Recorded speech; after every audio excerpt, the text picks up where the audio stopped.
when the only notion constant is change, when information is obtainable with a single click of the mouse or a tap of a screen, humans seem to be at the center of it all, making them in sync with the changes, in constant motion. This is not limited to those living in cities whose hands seldom part with their gadgets. In rural areas, the innovations and discoveries in technologies are used to ease lives and bridge gaps in knowledge, skills, and practices. With the new knowledge and information being created, reproduced, and shared at a rapid pace, people constantly need to retool themselves to keep up with continuously changing work requirements.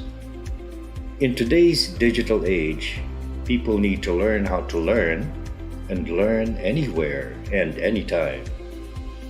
The University of the Philippines Open University, the fifth constituent unit of the University of the Philippines system, provides opportunities for people to pursue further studies through open and distance e-learning. In February 23, 1995, the University of the Philippines Open University was established. It is mandated to provide Filipinos all over the world wider access to quality higher education through open and distance e-learning, or ODEL. UPOU now offers various degree programs to learners located in more than 70 countries all over the world. These programs are under the Faculty of Education, the Faculty of Information and Communication Studies, and the Faculty of Management and Development Studies. UPOU also offers continuing education courses and massive open and distance e-learning courses. UPOU uses various information and communication technologies, computer programs and applications to deliver instructional content and connect teachers and learners all over the world. Now more than ever, UPOU continues to transcend borders and break barriers through constant generation of knowledge and open exchange of ideas. It persistently tries new mechanisms to reach a larger number of learners. It perseveres in mentoring learners who shall be change agents, equipped to participate in the co-creation of knowledge for the benefit of Filipino communities everywhere. True to its mission, UPOU shall continue to reinvent itself to provide 21st century education in an increasingly open world.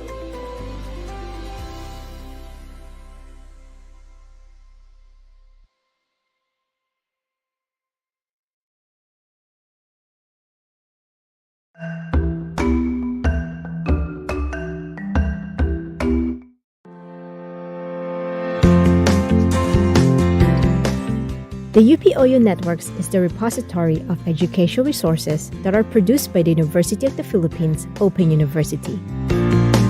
The UPOU Networks has the following sections: UPOU Commons, UPOU Live, and UPOU Mix.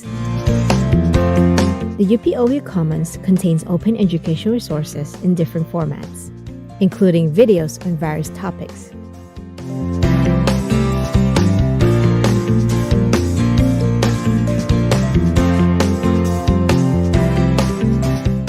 UPOU Commons also has On Record, which contains podcast or audio stream version of the videos. Publications has e-journals, books and coffee table books, monograph series, and resource-based course package.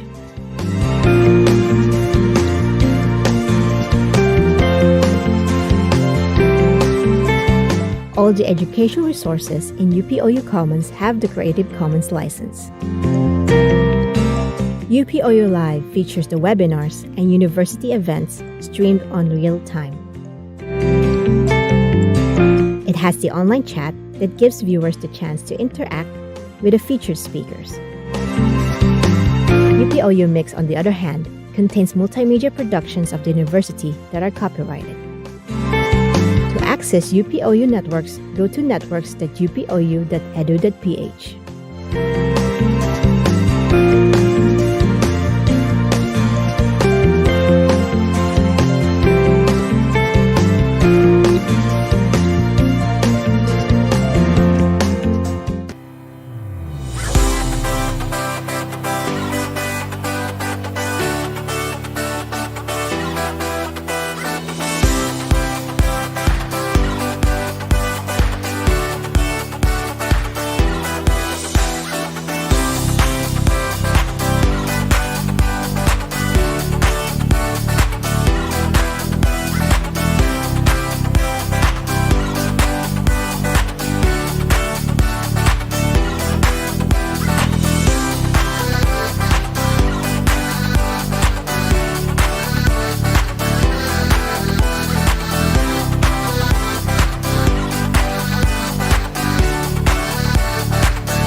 Hello, hello. Good afternoon po, everyone. Welcome to FICS Masterclass. Recording in progress.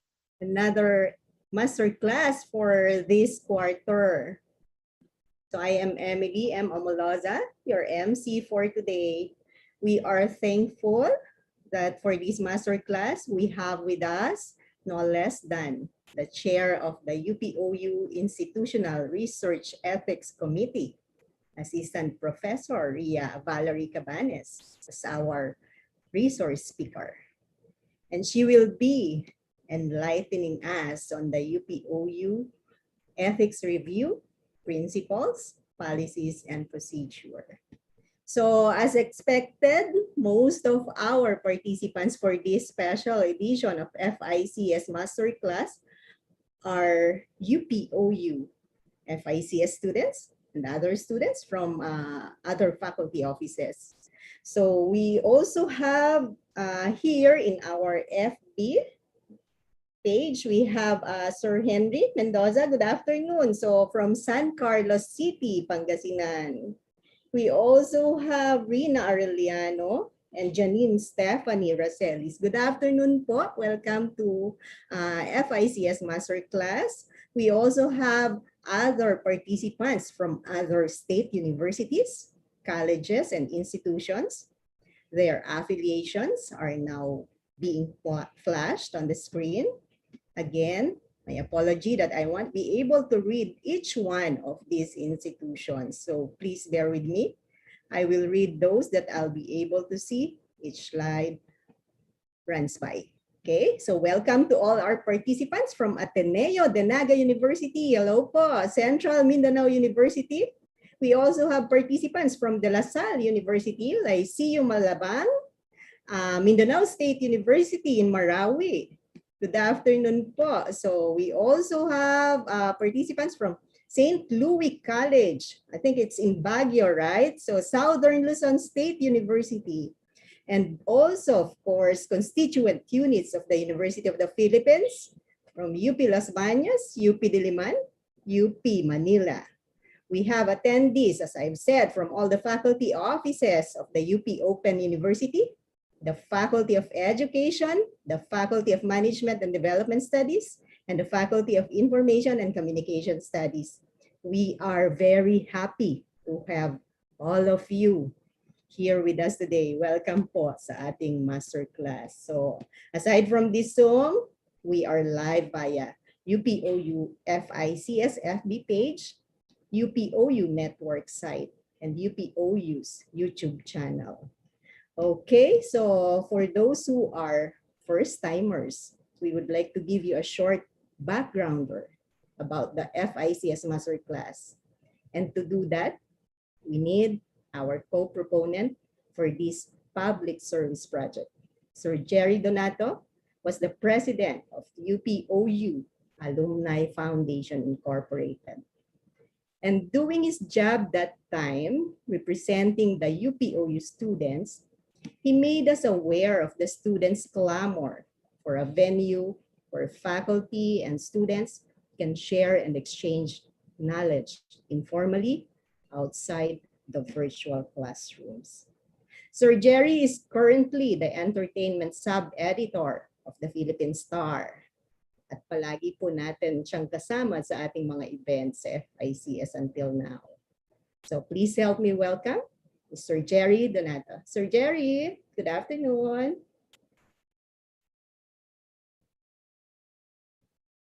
Good afternoon, everyone. Hi, Ems. Hello. Hello to my FICS and UPOU family. Okay, good afternoon, everyone. Masterclass is a series of lectures to be given by experts and academics from the fields of development communication, mass communication, and communication. It continues the tradition that thinkers have started, giving the public expert discussions. It features a thought leader who will share his or her expertise on a given topic with the participants, of course. A thought leader teaches concepts related to the topic and provides practical uses to the context of the participants. So the entire lecture will be recorded for posterity, and it will be shared with other communities of scholars and learners. Masterclass intends to preserve and capture the knowledge of thought leaders for future reference and usage. University of the Philippines Open University former Chancellor Dr. Felix Librero and UPOU Faculty of Information and Communication Studies Dean Dr. Alexander Flor were the first ever thought leaders of the lecture series. So again, good afternoon to all. Thank you, Sir Jerry. By the way, Sir Jerry is still one of our students at Doctor of Communication. Soon to graduate, tama ba, Sir Jerry? Hopefully. Thank you, Sir Jerry. So as mentioned earlier, Masterclass started from students' clamor. But as mentioned by Sir Jerry, we were able to finalize the concept through the help of our FICS Masterclass advisors, the pioneer thought leaders, sabi nga ni Sir Jerry kanina, former Chancellor Dr. Felix Librero and Dr. Sandy Flor. And of course, this session will not be complete if without a message from one of these thought leaders, our Dean, Professor Emeritus Alexander G. Flor. Sir Sandy, please. Sir Sandy?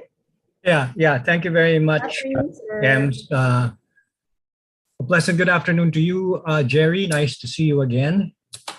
My colleagues and fellow lifelong learners, our thought leader for today, Assistant Professor Ria Valerie Cabanes, and other guests.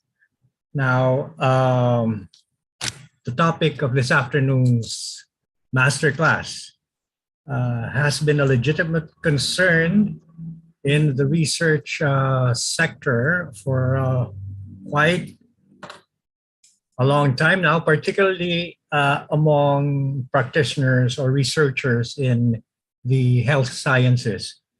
Now, recently, this concern has been extended to the social sciences, and with good reason. No?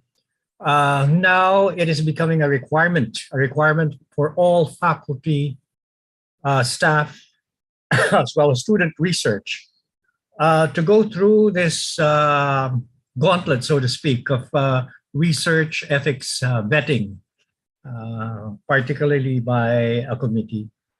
Now, as I said, I believe that this concern is well placed in principle, and that our subjects, whether we call them respondents or participants, should not be shortchanged in the research that we conduct, we implement.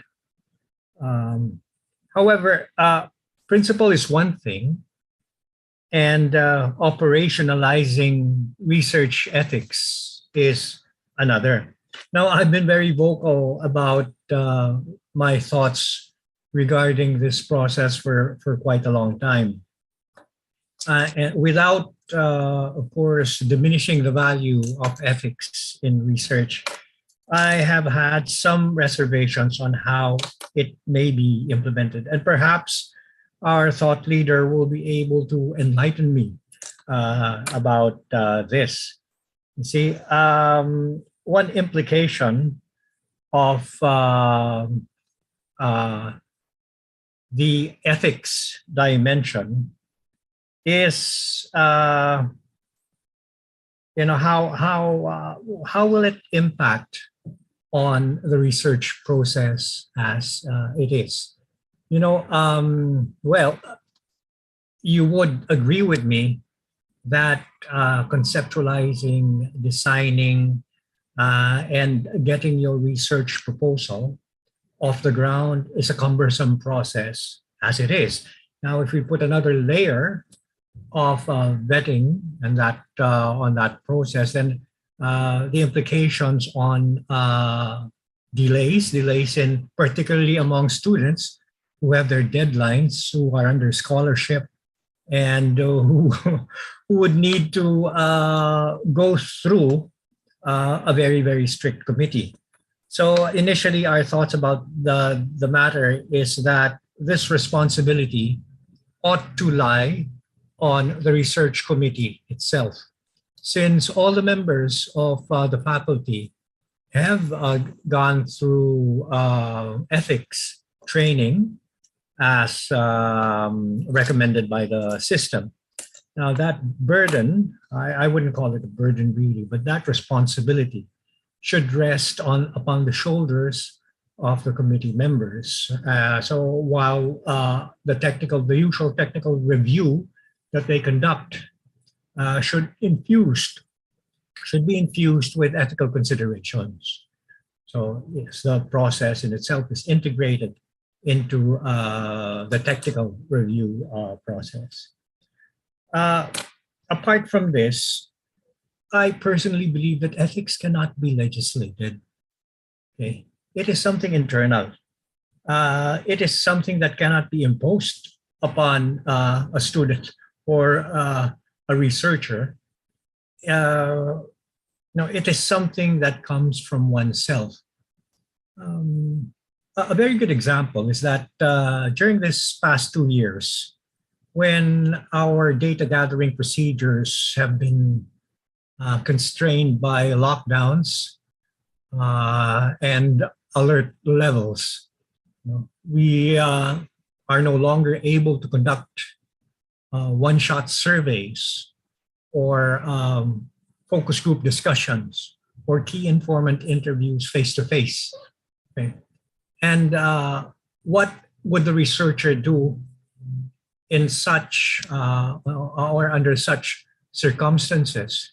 Yes, we tried Google Forms in lieu of surveys. We did online surveys in lieu of one-shot surveys. We did focus group discussions via Zoom and key informant interviews via Zoom. And some of my colleagues who are present at the moment would attest to the fact that even under those conditions of constraint, we, as researchers, we felt it incumbent upon ourselves to develop certain protocols that would ensure informed consent of our respondents, of our participants, of our key interviewees, or our key informant interviewees, making sure that we make the appropriate declarations and soliciting the required informed consent as or in compliance with the Data Privacy Act of 2012. Now, this was not imposed upon us because such protocols did not exist prior to the pandemic. Data gathering via Zoom or via Google Forms, but we found ourselves in a situation where this protocols eventually evolved, okay, and is now part and parcel of our online data gathering work without anybody telling us about it, okay, without any community breathing behind our necks and saying that this is how we should do things. This is what I mean by ethics being internally part of, it's internal to the researcher. But of course, we are open to these developments within the research community. And this is why we have a very, very competent thought leader this afternoon, in the person of Professor Ria Valerie Cabanes, who heads our, who serves as focal point in UPOU's research ethics undertaking. Okay, so with that, I hand over the floor back to Dr. Emily Amoloza, who will, of course, she's a thought leader in her own right. Right, Ems? Thank you very much for inviting me here. And this would probably be the last time that I'll be addressing the Masterclass as Dean of the Faculty of Information and Communication Studies. But I look forward to serving as thought leader in other master classes. No, meron nga kami linuluto ni EMS yung one on international development assistance consulting, no, which most of us are involved in. Okay, so with that, EMS and Professor Ria, thank you very much. Jerry, nice to see you again. Sige, sir. Salamat po. Pero nice hair, sir. Nagulat ako. Hindi nakatali ngayon. Ano? At sir, mali po yung information na sinabi nyo na ito na yung huli nyong pag-attend ng masterclass. Remember, hindi, ito na yung huli kong pag-address as Dean. Sir, Okay, remember, I'm sure Sir Jerry will also say the same. Kayo po ay nag-a-address dito not as Dean but as one of our pioneer thought leaders. Okay, in that case, tuloy pa din, sir, ang aming pang-aabala sa inyo. Okay, thank you, sir. Salamat po, salamat po. Sana po hindi nyo tinakot si Ria, ano po? Na-intimidate ka ba, Ria? Oh, God. Okay lang yan. Okay. Thank you po. Thank you so much, Sir Sandy. Kahit gaano ka-busy si Sir Sandy, basta inimbitahan natin, nandyan lang po siya palagi. Yan po ang aming Dean, Faculty of Information and Communication Study. Of course, at this point, I would like to introduce our speaker for this afternoon. So, si Ma'am Ria. Ma'am Ria Cabanes. Okay, medyo saglit ko pa lang siya nakakatrabaho Ma'am Ria. No? Actually, hindi pa kami nagkikita personally, pero medyo marami na kaming mga chika-chika, ganyan. So, Ma'am Ria is a nurse educator handling various health-related disciplines in the past decade. So, hindi ko, nung mabasa ko yung in the past decade, medyo hindi ako naniwala, Ma'am Ria. Kasi mukhang napakabata mo pa, start mo pa lang sa iyong career. So, she is a multi-potentialite, an advocate of mental health, lifelong learning, and research. She received an award, super deserved award of excellence in nursing, leadership, and governance by UERM College of Nursing last 2019. She is currently the chair of UPOU Master of Arts in Nursing Program and the chair, dito kami magkasama chair of the UPOU Institutional Research Ethics Committee. Let us all now listen to Assistant Prof. Ria Valerie Cabanes. Ma'am Ria. Thank you, Doc Ems. Thank you, everyone. Thank you very much, Dean Alexander Flor, for inviting me here, as well as hello to Mr. Donato and Team Masterclass for facilitating this event. So greetings of peace to everyone. Let me just share my screen and fix it a little.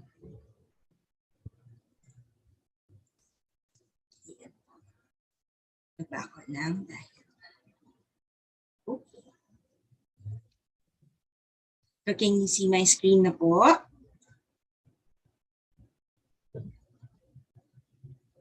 Okay, thank you, Dean. Right, so today we will learn about principles of ethics, UPOU ethics review policies and procedures. That's the goal, and I'll be sharing the objectives. By the end of this masterclass, the attendees will be able to explain the importance of ethics in research. And then we also have to identify and explain basic ethical principles, and then become acquainted with the UPOU IREC and its responsibilities, make a list of the requirements. Ito yung nakakwento nila din kanina, yung processes, paano ba yan?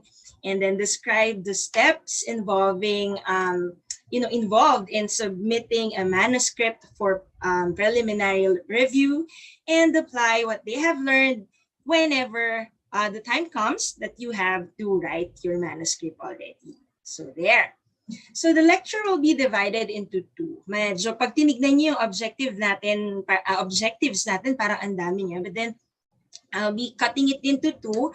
Para the first one is about refresher, and then the next one would be principles of ethics, in which I will be discussing in a UPOU format na makaka-relate yung mga magpapasa ng studies nila for UPOU IREC review, right? So the aim of that is para mas maintindihan ninyo yung actual scenarios, kung ano yung mga chine-check namin, kung ano yung kailangan ninyong i-highlight.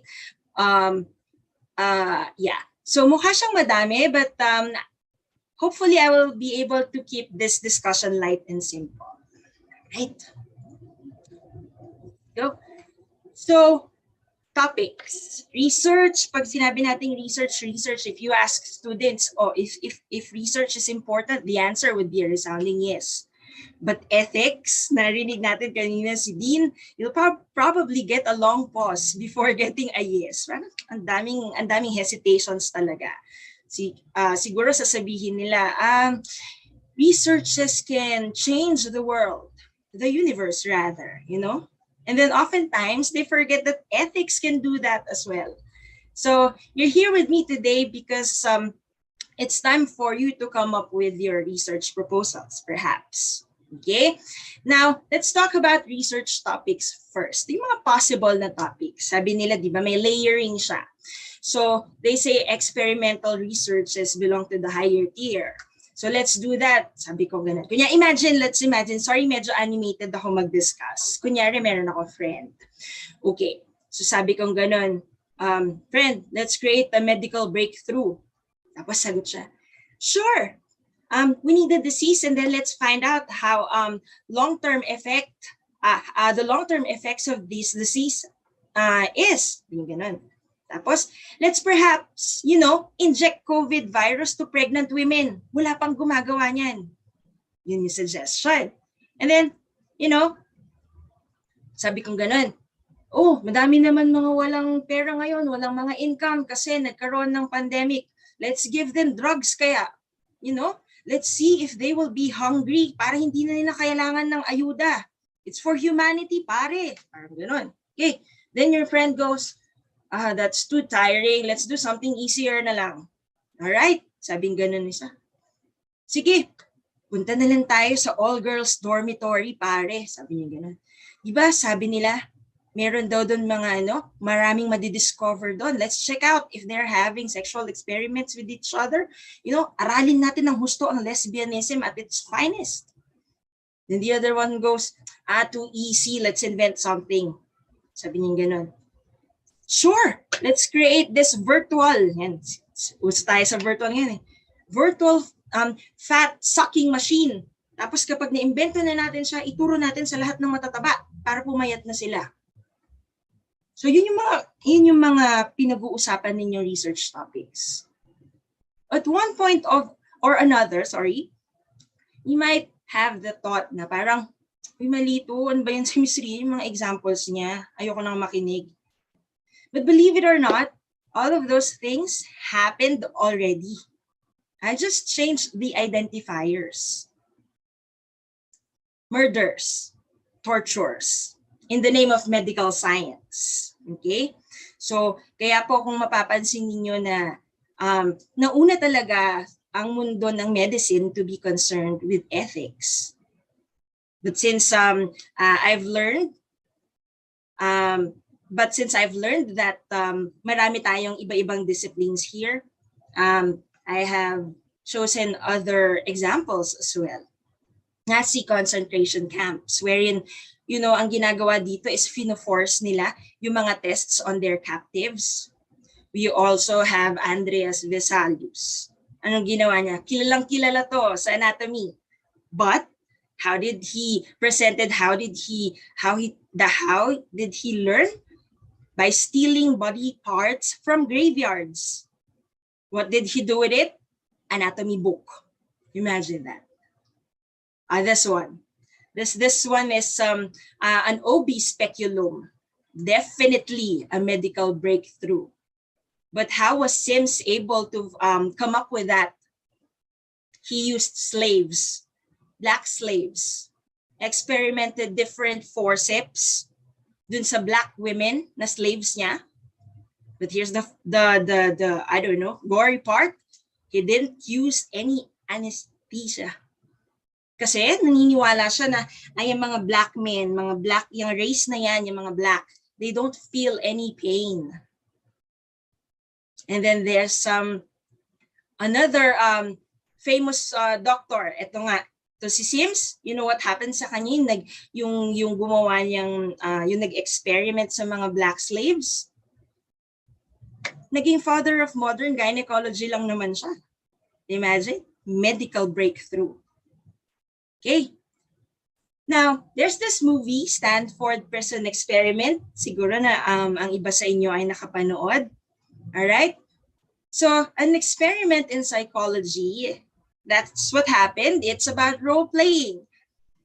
What happened is that the researchers did not stop the experiment even though some of the participants were already getting harmed. Alam niyo yung kung nabasa niyo yung Nuremberg Code, ang dami talagang ethical violations. What else? Just 1992, if I'm not mistaken, 14 people were killed in Colombia. Para saan? Bakit kailangan pumatay ng 14 tao? So that their bodies can be used as cadavers in the medical school. So come to think of it, the intentions of these people to conduct research is very, very good. You know, we find something new. Ano ba yung sinasabi natin kapag nagsusulat tayo ng purposes of research? You know, as this being able to bridge a gap in the existing literature. So come up with a basis for implementation of certain policies and procedures. Kasi yung mga scripts na nakikita ko sa purposes of research.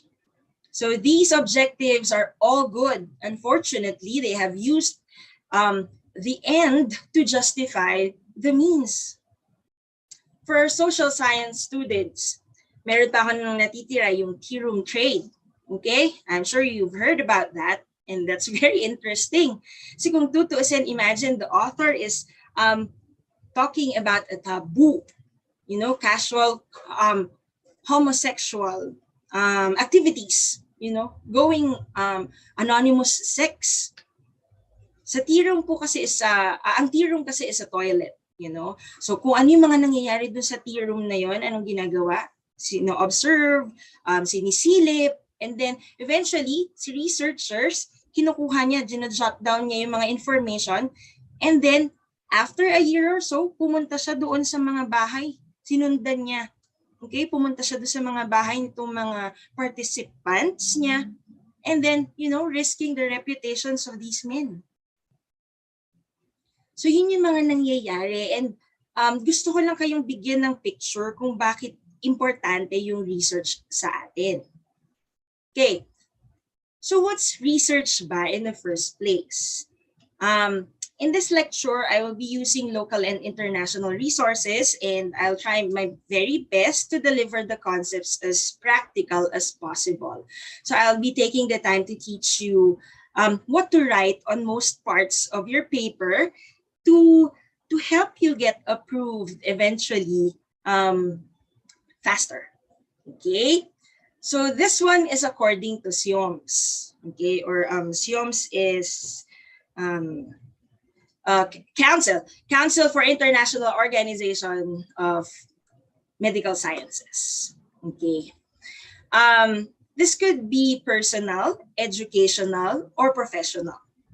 Activities na personal, educational, or professional designed to develop or contribute to the generalized health knowledge. Yun yung sabi nila. When we say generalizable, these are the studies that can be developed, produced, or debunk theories. Di ba uso yan ngayon, yung nagde-debunk ng mga common concepts. So the studies that can check the principles or relationship between two concepts, constructs, or variables are also considered as research. Pag-ibig at alcohol, may relationship ba yung mga yan? Okay? Is there a relationship between,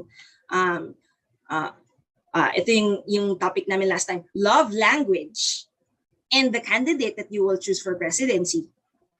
Is there a relationship between your ano pa ba? Gender role belief, okay? And let's say your IQ. Is there a significant mga practical example? Is there a significant relationship between self-compassion and the chances of you getting a date or match on Tinder? Yan. So these are all researches. Okay? Another element of research is when you would like to gather data through scientific method analysis and inferences. Okay. So hindi siya pwede na basta-basta mo masasabi na ay research yan kasi chinek natin yung theory, chinek natin yung principles or relationship, or we gathered an information. Kaya lang hindi naman tayo gumamit ng scientific method. So there you go. That's the element. Those are the elements of a research. Now, let's proceed with research ethics. Si research ethics naman governs the standards of conduct of scientific researches according to World Health Organization. So if you're not familiar with it, there's a tendency that you might get, intimidated. Parang borrowing the words of a very good colleague, sabi niya ganon, the discussion of ethics nga daw discourages students, sabi niya, from pursuing researches. But think about driving, di ba? Nakakatakot siya kasi ang daming pwedeng mangyari. You can get hit or you can hit someone. Then, there are so many traffic rules and practices that differ from one place to another. But with the proper training, makukuha nyo at makukuha nyo pa rin siya. You will be, eventually, you will be adept if you do some consistent practice. Okay? Now, research ethics are important not because a certain organization, I agree, Dean, a certain organization or government institution dictated it. Okay? But because it's under the umbrella of, for me, it's a golden rule. Okay? Do not do unto others what you do not want others done unto you, something like that. Okay. So tongue twister, say that 10 times daw para magising kayo kasi oras di peligro ngayon. So again, let's go back to SHOMS. All proposals should be submitted to an ethical board. Yan. Okay, to an ethical board to assess an ethical responsibility. So ito na nga yung sinasabi na meron tayong biglang mandate na kailangan nating sundan. And hindi lang siya local, dahil even other countries are doing it. Now, research ethics protects participants' dignity, right, and welfare. We've mentioned that a while ago. Okay? So, research ethics protects the researchers by giving them a sense of accountability. When you say participants, research ethics protects the participants, discipline. When you say discipline, research ethics protects the discipline from, getting results gathered through falsified data, misrepresentations, misinformations, or yung uso ngayon, fake news. So research ethics also protects the community by ensuring that they will get the benefits, okay, as well, by promoting social responsibility. Research ethics protects everything, everyone. Why or how? By keeping law and order. So we use moral standards as function para lang tayo ay makapag-proceed, okay, sa ating mga researches. Okay. So bakit kailangan maayos itong nakikita sa inyong mga manuscripts? So you're familiar with disclaimers, nutrition facts, even wedding vows, contracts. Yan. These are very much like the informed consents. We will discuss that later on. So, di ba? I really appreciate this initiative of Doc Ems because it's very timely. So it's nice to give an orientation of ethics research, research ethics before doing their thesis writing kasi malalaman na nila kung ano nga yung ilalagay ko dito, ano nga yung isusulat ko dahil ano yung possible na i-check nila and paano ko mapapabilis ang process. Yan. So ito yung ginagawa natin ngayon. So going back, you will be talking about informed consents that will orient the researchers, participants on what's going to happen next. Just like yung mga examples na sinabi ko, wedding vows and all. All right? Okay, so this was the mandate. November 30, 2020. Memorandum 2020-145 released by the Vice President for Academic Affairs, Maria Cynthia Rose Panzon Bautista. Read the first line. Please inform or remind your faculty, researchers, and students that an ethics review is required of research projects, particularly those involving human subjects. Okay, so the second sentence naman reiterates the creation of REC, and we are very grateful because we already have an established research ethics committee accredited by FREB. Thanks to Dr. Myra Oruga and Dean Bagarinao and the rest of the founding IREC members. Okay, so since nandito naman na tayo, pinag-uusapan na natin si IREC.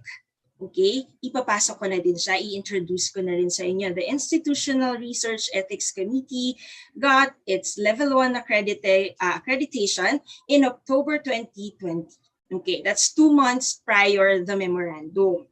So, we were established last 2016, okay, following the mandate of the Philippine National Health Research System, Act of 2013, also known as RA 10532. So the health programs under FMDS were the first one who practiced the processes of an ethical review with the thesis of their graduate students. So sila yung mga unang nag-implement nito. So there's actually an understanding. Sorry. All right. Okay, so there's actually an understanding between the Department of Science and Technology, the Department of Health, and the Commission on Higher Education, and the University of the Philippines, Manila. So this actually has the aim to work towards improving health status and quality of life of Filipinos. Okay. Doon po sa agreement na yun, there are 5 pointers. Okay, they wanted to ensure that health researches are linked to a certain need. Hindi yung basta-basta na gagawin mo lang. Next, they wanted to make sure that the investments in health researches are beneficial. The third one, dyan po tayo nagpo-play ng role. Okay? As they try to promote good governance among health research organizations. So anong ginagawa niyan? Si IREC ngayon, yung inyong mga research ethical boards, okay, they try to manage the workflow of reviewing the researches. Okay? They wanted to make all researches efficient, effective, transparent, and most of all, ethical. So yun yung mga aims nun. And dyan tayo humugot, okay? Or dyan tayo humugot ng rason para i-establish yung ating UPOU IREC. Okay. Now, yan. Pakilala ko pa ng mas malalim. We are directly under the Office of the Vice Chancellor for Academic Affairs, and we have 10 members as of the moment. Okay. So you can see there the family I'm working with, and then si Assistant Professor Roja Rivera, the Member Secretary. We also have Ma'am Arlinda Manarin, the Vice Chair. Okay, Dr. Emily Amaloza and Mr. Lexter Mangubat. We have Miss Carmelita Orias.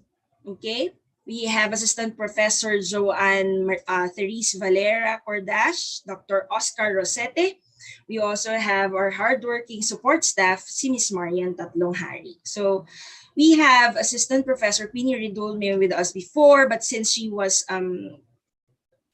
promoted as an admin member, we have to look for another one in compliance with the FREB's policies. So as members of the FREB, you can see that we are a mix of health and non-health professionals. We also have a lay member. Then we also have UPOU and non-UPOU affiliates. So bakit po ganito? Parang ang dami ninyo, tas iba-iba kayo. This enables us to see a particular study from different lenses. Now, I need to say that the members of the committee are not necessarily the reviewers of the studies. We tap experts within and outside UPOU as deemed necessary. Let's say your topic is about communication. We will invite an expert from that field. So the same with studies touching topics on gender, on pregnant women, on kids. So nagtatap po kami ng iba't ibang mga experts. Okay? So ano-ano kaya yung mga studies na tinatanggap natin dito? Okay. So the studies conducted within UPOU by UPOU community members. Okay. So these are yung bona fide students of UPOU. We have faculty members. We also have staff, okay, and then admin members, and then we have another one coming from the Office of the Gender Control. So yun po yung mga pathways na pwedeng pumasok yung mga studies. Okay, another would be of UPOU community members, studies of UPOU community members to other research settings without an ethical review board. Now,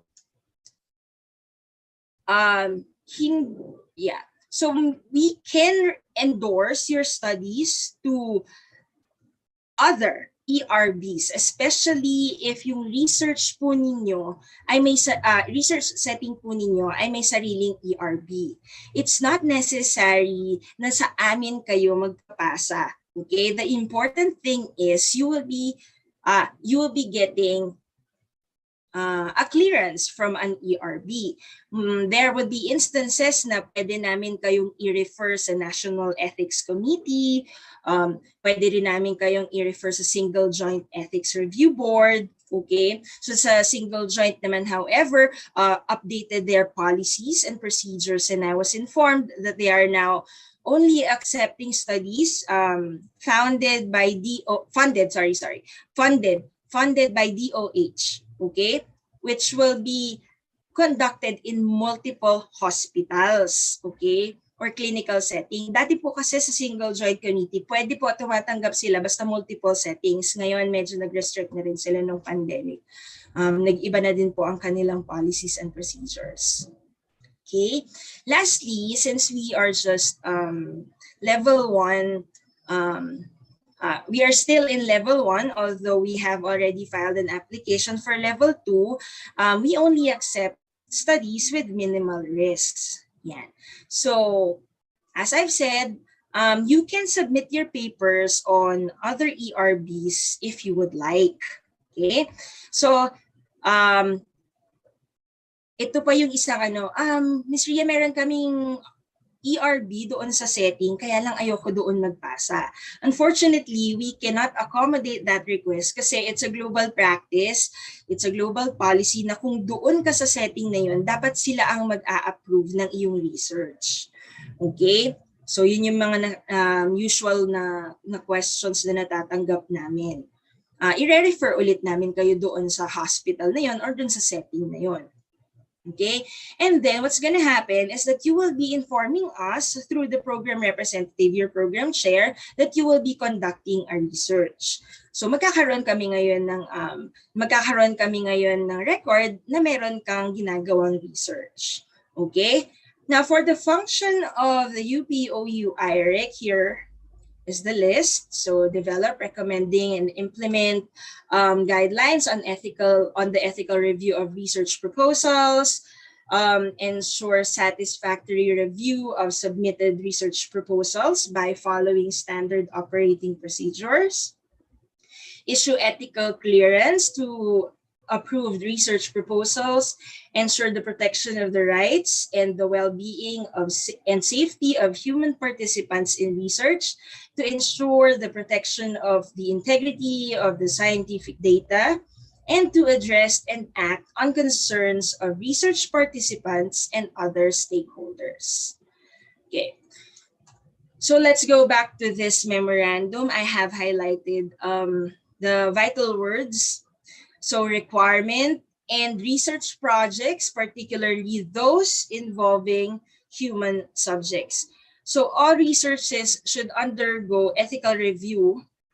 This one is under national ethical guidelines. Okay? So, ano naman yung ibig sabihin ng bakit kailangan nating i-identify talaga na ibang case, special case yung mga involving researches involving human subjects. Okay, so let's define that. Research involving human participants are activities under these 4 disciplines. Okay, so yeah, those are. Remember the definition of research earlier. It's an activity that makes use of scientific process. You collect data using systems, you analyze them, and then you generate knowledge. Yan. So yan po yung mga saklaw niya. So a research in these fields, may mga involvement ng human participants. Now these individuals or participants are exposed to or identified.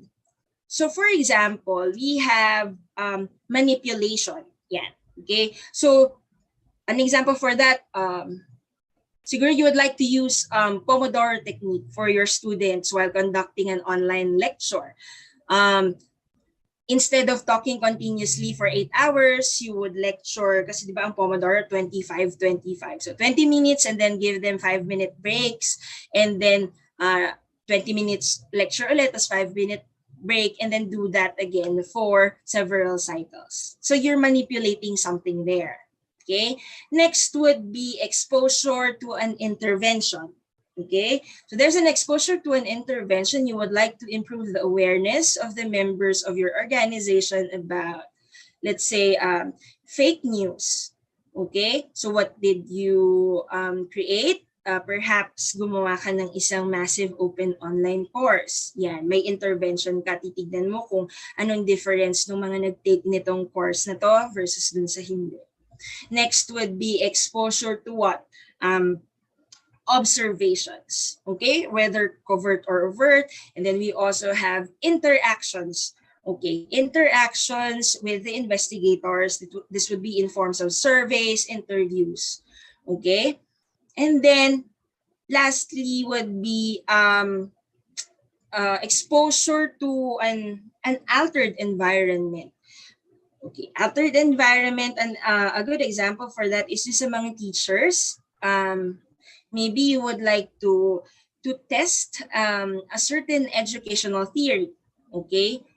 From the original setup nung classroom natin na by rows, gusto mo siyang gawing Christmas party style, okay? So ganun ang gagawin mo. So that's an alteration of the environment.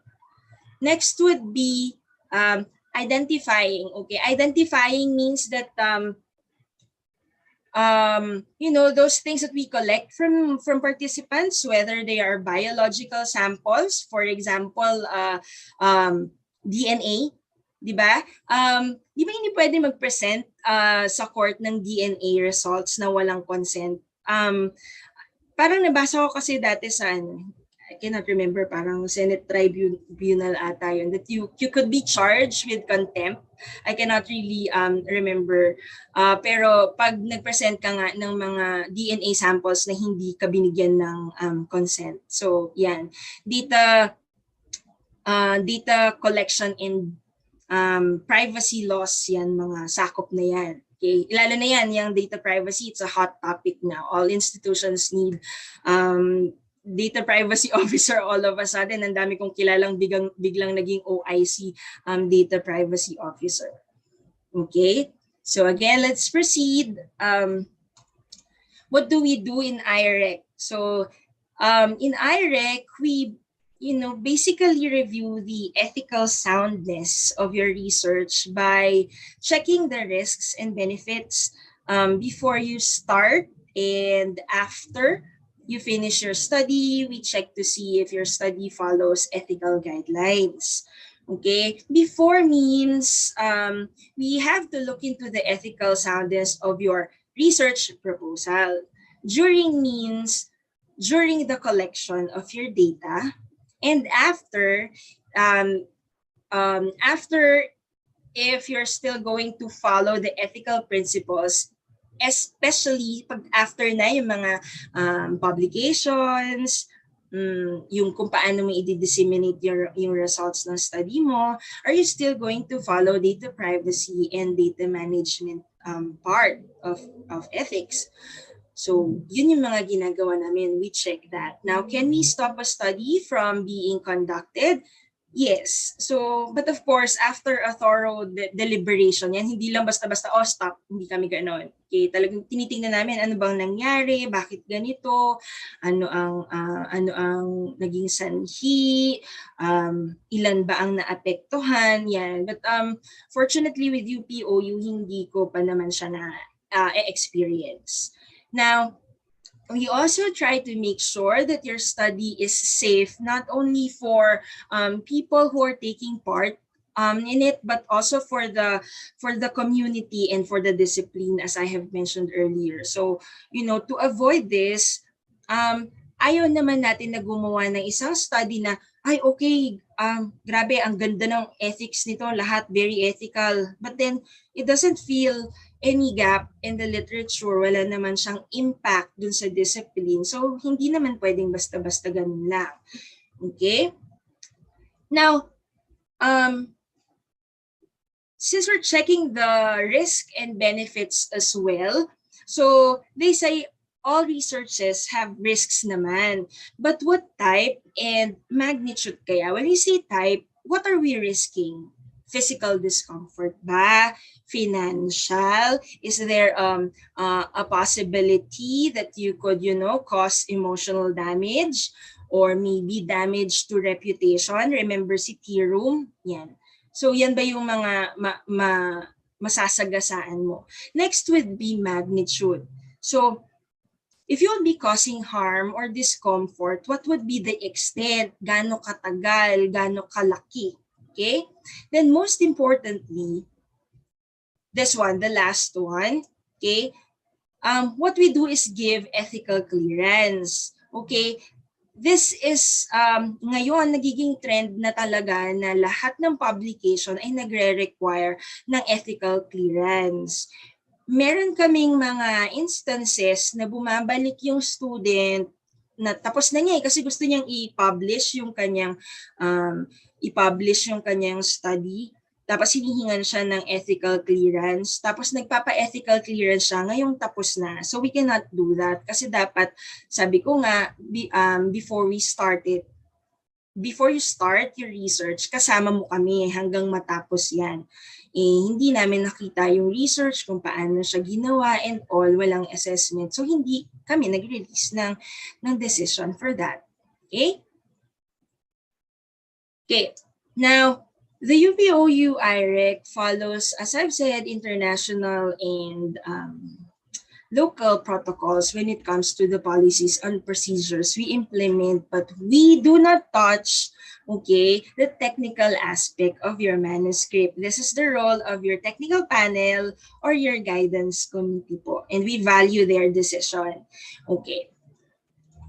Now let's proceed to the ethical principles, okay, which I will be presenting side by side with the process of an ethical review. If you remember, I have mentioned FREB, okay, in the first few slides kanina. So this is actually the governing body for ethical review boards. So basically, we all share the same processes. We just differ in format and some policies, okay? So, initial submission. Assuming that this will be your first time, here's an overview, okay, of the procedures that you have to go through. So there will be 3 units involved, okay? The student, the program, and IREC, okay? Student will submit required forms and papers and then writes a letter of request for ethical review.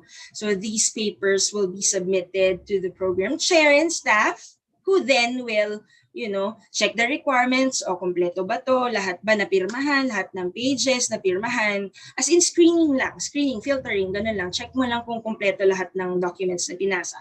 So if yes, they will endorse the students' documents to UPOU IREC. Okay, then the IREC will start assessing. Okay, again, we will do another filtering to check mo ulit kung lahat ba ng forms, baka minsan may nakalimutan sila sa level ng program. Okay, then we start to review it and then we release decision. Ang dali, di ba? Simple but very, very tasking. Okay, so let's discuss this first unit. Submits required forms and papers, writes letter of request for ethical review. Okay, so forms are available on the website. Okay, you may try searching IRECs from any institution, and they all provide documents publicly. Siguro kung wala silang website, pwede kang pumunta dun sa office nila and then they will give you their forms. Okay? Yes, but the general rule there is that the assessment forms are accessible to the public. Okay, so students, please go to the IREC website. Malaki tiwala ako sa inyo kung kaya niyong mag-online shopping. The website is easier to navigate. Okay, so there. Okay, for the first few forms you will be needing are the following. Sige, bago tayo pumunta dyan, bigyan ka kayo ng tips. So, kasi gusto nyo yun, hindi ba sabi na parang maiwasan yung delay. Mamaya natin i-address yung delay, pero paano as a student, okay, nandito tayo sa unit ng student, paano as a student mapapabilis ang process? Okay, if you'd like to save time, effort, and energy, make sure you read and follow instructions carefully. Okay, never answer the forms when you are in a hurry or in a bad mood, kasi lalo kang magiging bad mood sa dami ng tanong. Joke lang. Pero totoo, madami tanong talaga yun na kailangan mong sagutan. So, hindi siya pwedeng basta-basta yung minadali mo na, ay sige, basta may mapasa lang. Diba? Hindi pwedeng ganun. Pero, diba, ganun naman parang pag may nililigawan, nandito kayo sa getting to know stage, dahan-dahan, mahabang proseso. Parang ganun siya. Yeah. So yun, fill up the forms carefully. Tip number 2 natin, you have to consider these forms as your rubrics. So you're familiar with that. Okay? So, nakasulat na po kasi sa forms lahat ng kailangan naming i-assess. So we are not doing the assessment by chance because there's so many at stake. Okay? So yeah, kaya kailangan ninyong seryosohin na basahin yung mga guidelines na nandun sa gilid. Okay? Now, yan. As I was saying, okay. Hold on. So, sabi ko nga sa inyo, you do not need to memorize anything kasi nga sa mga forms nandito lahat naka-explain, may mga guides naman sa lahat ng forms natin. So, Yeah. The registration and application, okay? Application for ethics review of a new protocol, ito po siya. Okay? So, hindi nyo kailangan bukod sa bukod po sa guides na nakasulat doon sa gilid ng mga checklists natin, isinusulat na din po namin dito kung ano yung mga documents na kakailangan ninyo. Okay? Now, you have to answer this carefully because this will help us classify your study accordingly. So, where will your study fall? So, kailangan yung brief description of the study, hindi nyo yung hindi basta-basta lang, okay? Kasi dyan namin titignan kung exempted ba yung study mo for review or expedited or kailangan niya ng full board review. It will help us determine if we will be, if you will be getting the faster track. Parang ganun siya. Okay? So, in writing your description of research, isa ito sa mga causes na binabalik namin. Please do not write this na, alam mo yun, sinusulat nila, brief description of the study. The study is a requirement of the program. Parang, hindi po yun yung kailangan namin. Gusto po sana namin malaman, you know, what the research design is, what's your setting, sample size, inclusion and exclusion criteria, how long will your study be conducted. That's what we are looking for. Now, I've mentioned earlier that there are 3 pathways, okay? Exempted, expedited, and full board reviews. When we talk about studies, okay, exempted for review, yan, palabasin na natin silang lahat. Alright, so sabi sa National Ethical Guidelines for Research, a certificate of exemption daw will be released or issued by the committee if the following criteria are met. It doesn't involve human participants. Okay, may exempt kayo. As easy as that. If it doesn't involve human participants nor identifiable human materials and data. Okay, what else? It involves minimal interaction with participants like surveys, brief interviews, observation of public behavior, where and you will not be violating any privacy and confidentiality issues. Okay?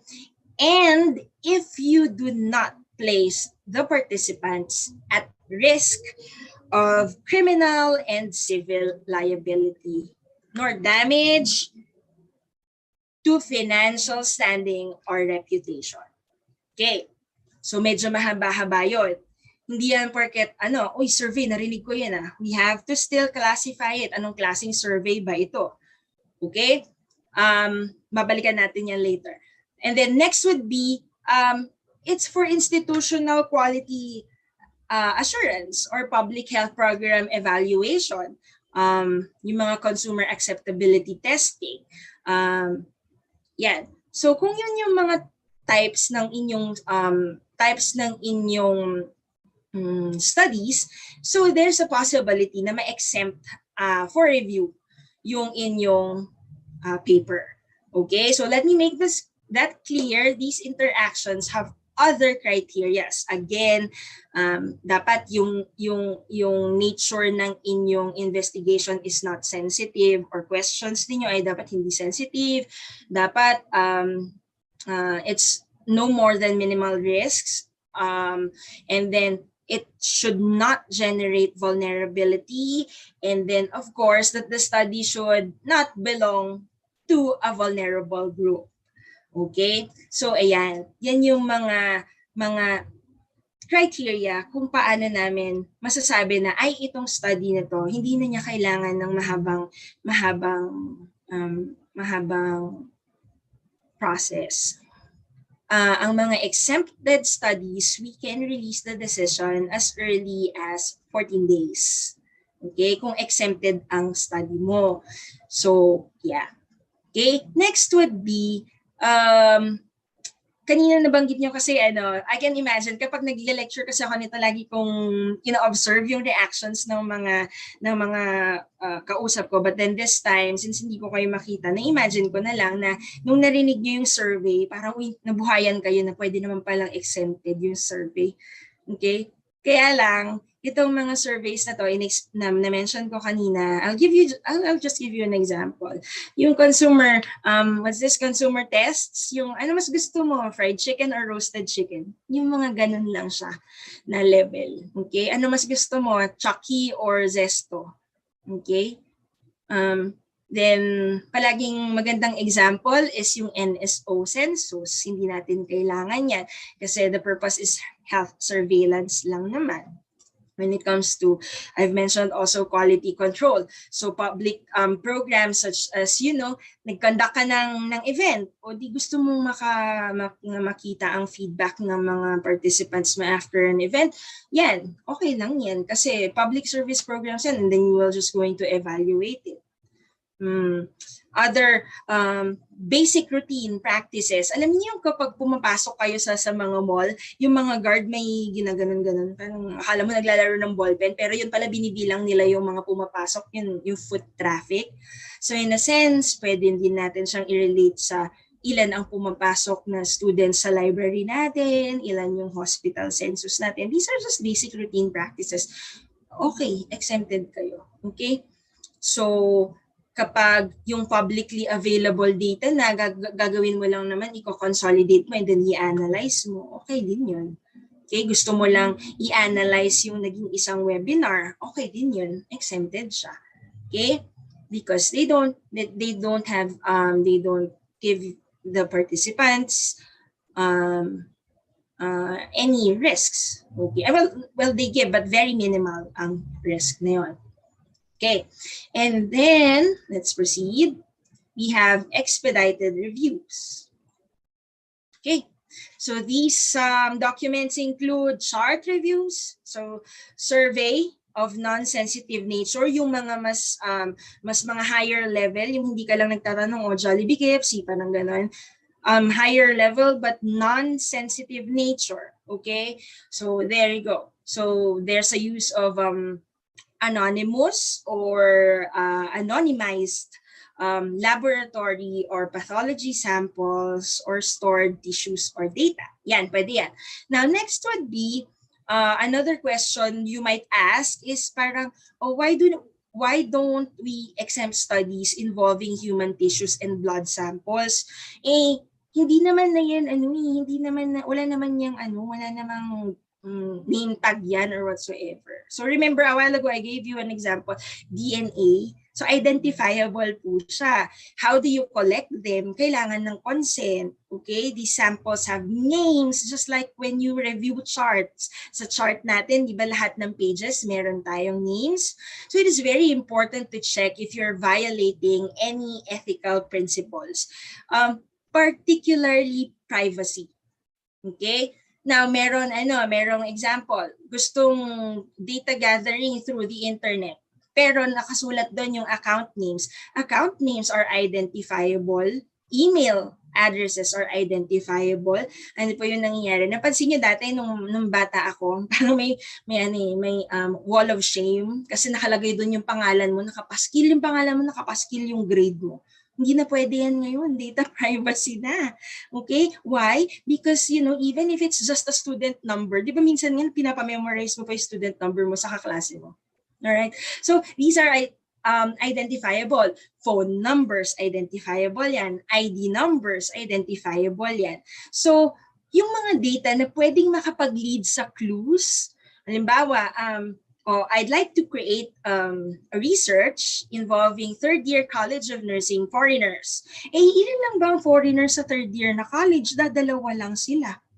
See? So, obvious na agad, parang ganun. Or, halimbawa, dun sa mga kagayang mahilig manood ng mga sports, ganyan. O, yung poging number 11, isa lang naman ang number 11.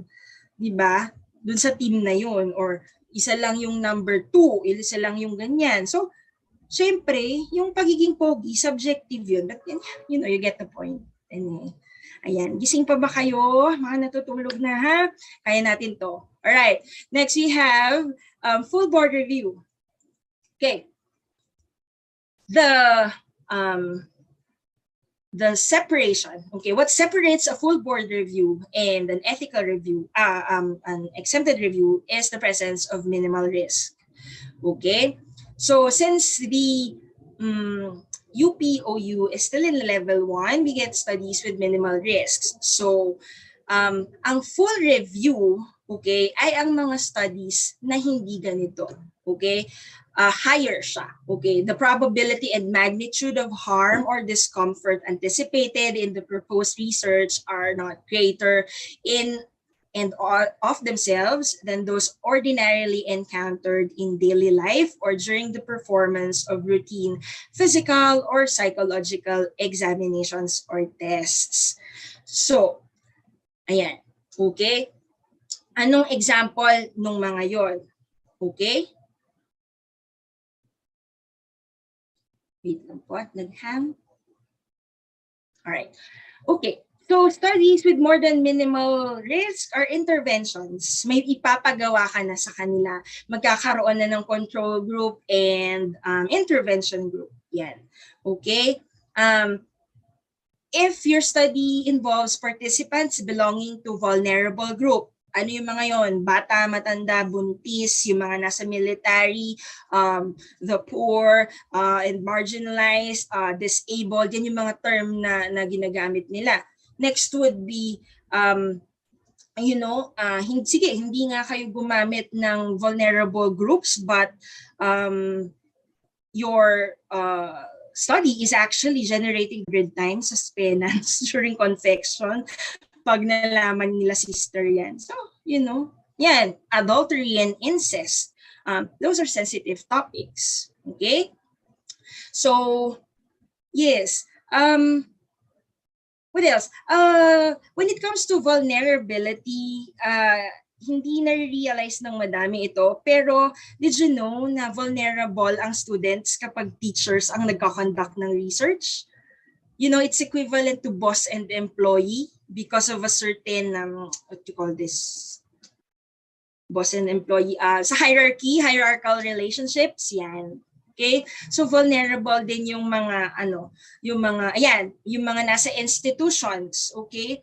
So we have yung nasa institutions like incarcerated people, those people na inaalagaan sa home care, even those na yung mga drug addict na nasa rehab, tapos the mental health facilities, those are vulnerable groups. So yeah, if you'd like to know more about vulnerability, napakaganda pong resource ang SIOMS on ethical guidelines. I-type natin dito sa ating, yan. There you go. Yan, pwede niyo po siyang aralin dyan. So, yes. Okay. So, ano pa ba? Yan. Okay, let's proceed. All right. So, there would be instances naman na initial, yung mga pag-initial review, kapag meron kaming nakitang serious adverse events dun sa plano mo na possibility na mangyari, ipapasok namin yan sa full review. Reportable negative events, ipapasok din namin yan sa full review. Okay? So, it's not just about the type of document. Kasi sometimes, meron naman tayong resubmitted protocol, pero maayos naman. Like, kahit na yung resubmitted protocol niya na-address naman na lahat niya, okay na hanggang expedited na lang siya. Hindi na kailangan ng full review. Okay, but then, there are instances na nauna siyang in-expedite, but nung nagpasa sila nung kanilang follow-up documents, yes, IP or indigenous people part, yes po, kasali po sila sa vulnerable people. Okay. So, ayan. So, sorry na sila. Okay. Yan. Bridge, halimbawa, nakita namin, bakit parang hindi naman ito yung sinabi niya? Bakit nag-deviate na tayo dun sa kailangan na i-follow niyang recruitment process? Yan. So this would be, for example, yung sa incentives, ang gusto niya, ibibigay niya lang after the experiment. Pero ang nangyari, nagbigay na siya ng 500 to entice people. So magkakaroon talaga ng mga alterations pagdating ng ganon. Okay? So yan. So not necessarily na porket amendment yan, na porket resubmitted protocol yan, automatic na siya na full review. So chine-check pa din namin yung extent and magnitude ng mga risks. Okay? Pero syempre, kapag may amendment, may mga protocol deviations, talagang full review yan. Now, Ms. Rihanna, bang ibig sabihin ng full review? Okay, we have two parts. Okay, sabi ko kanina, expedited, and then full review, yung mga more than minimal risks. Parehas na parehas sila. Okay? Saan sila nagkakaiba? Okay? So you can see that we have this monthly meeting here and committee action before sending the decision to the proponent. How long will this take? It depends. The higher the vulnerability of the study, the longer. Okay? So ayan, yung monthly meeting, hinihintay po natin yan na mangyari ulit kasi kino-compile natin lahat, and then dun yung time na nagsasama-sama kami, lahat kami, when we reach the quorum, we will be deciding on on the approval of your topic. So we also have there. Okay, so monthly meetings. So ano bang nangyayari? It happens every first Monday of the month. We have a cutoff for application for initial submissions every third Monday of the month para nakakapag-prepare kami. But of course, kapag naman hindi ganun kadami yung nare-receive namin, inuurong-urong naman namin. Nagbibigay naman kami ng considerations. Natawa ako na sa sinabi ni Dean Sandy kanina na very, very strict. Ayun. So, ano naman, hindi naman po. Pero parang ganun, hindi, joke lang. Pero we give considerations. We give considerations naman. Alright. So, what else? When it comes to cutoffs, I'm sure you already know how that happens. Kaya lang we sometimes just forget. For example, you have submitted your paper, ang cutoff natin Monday, tapos nag-submit ka ng Tuesday. Kunyari, sobrang dami lang namin na ginagawa, ha? Okay? There's a chance that your paper will be included in the roster. January, ha? January na Tuesday. Third Tuesday mo siya sinubmit. Ang roster na niyan is what? March. Tatalon ka na ng isa kasi late ka na dun sa cut-off dahil yung cut-off ng third Monday of each month, if you submitted that third Monday ng January, mare-review yan ng February. Kapag sinubmit mo yan na third Monday ng February, mare-review yan ng March. So you know how what's this, how cut-offs, the process of cut-offs are happening. So, ganun siya. So, isa yan sa mga secret kung paano kayo makakaiwas ng delay. Alam mo na complicated, na more than minimal risk itong study mo. Alam mo na kakailanganin mo ng full board review. Pero, kapag pinasa mo siya within the cut-off, lesser ang chances na ma-extend yung iyong review. Okay? So, going back. Sorry. Yan. There should be a joint decision from the committee members. So lahat ng committee na nasa members na may voting power will assess the paper. And yun nga, this is very tiring. Imagine 7 to 8 people giving comments, insights, and asking questions per concept. May mga narinig po akong kwento from other ERBs. 2 study took them the entire day. Ganun siya ka-tiring, ka-exhausting po. Yun. So, then, just imagine how many concepts we have. Yan. So, yung mga kailangan na i-consider ninyo. Kaya dapat you give importance to the cut-offs. Next, form. Okay? So, okay na tayo. Napansin niyo po yung ginagawa ko, forms ang dinidiscuss ko, and then I incorporate the ethical principles na kasali para nag-move forward tayo. Just like this one. Okay? If you take a look at this, you might say na parang, oh, sabi mo hindi ka mag-assess ng paper namin technically. Bakit kasali yung objectives, literature review, research design, sampling design, sample size, etc., etc. Okay, again, we won't. Okay, we are just looking at this to check how you are able to, how shall I say this? How you're able to translate into writing the way you should protect the principles of ethics.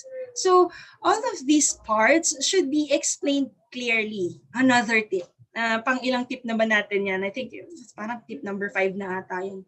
Okay. When you're writing your manuscripts, sabi ko nga, use this as a rubric so you can be guided on what to write. Okay?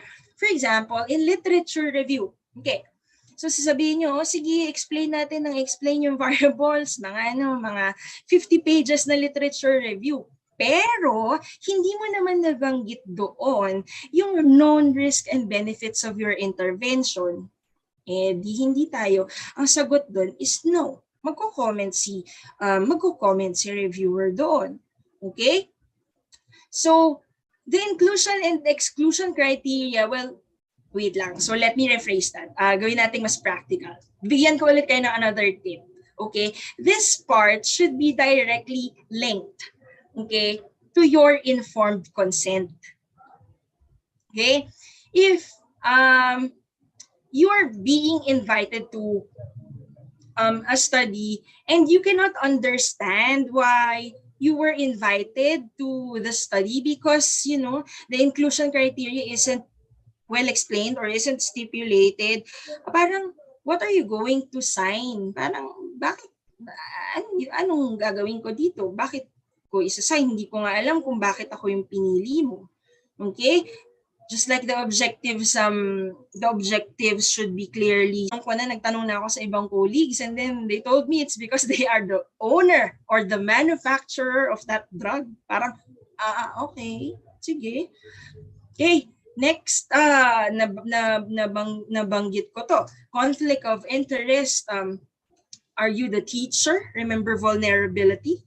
Boss, commandant, guardian, you know, explain if who you are, kung ano yung relationship niyo doon.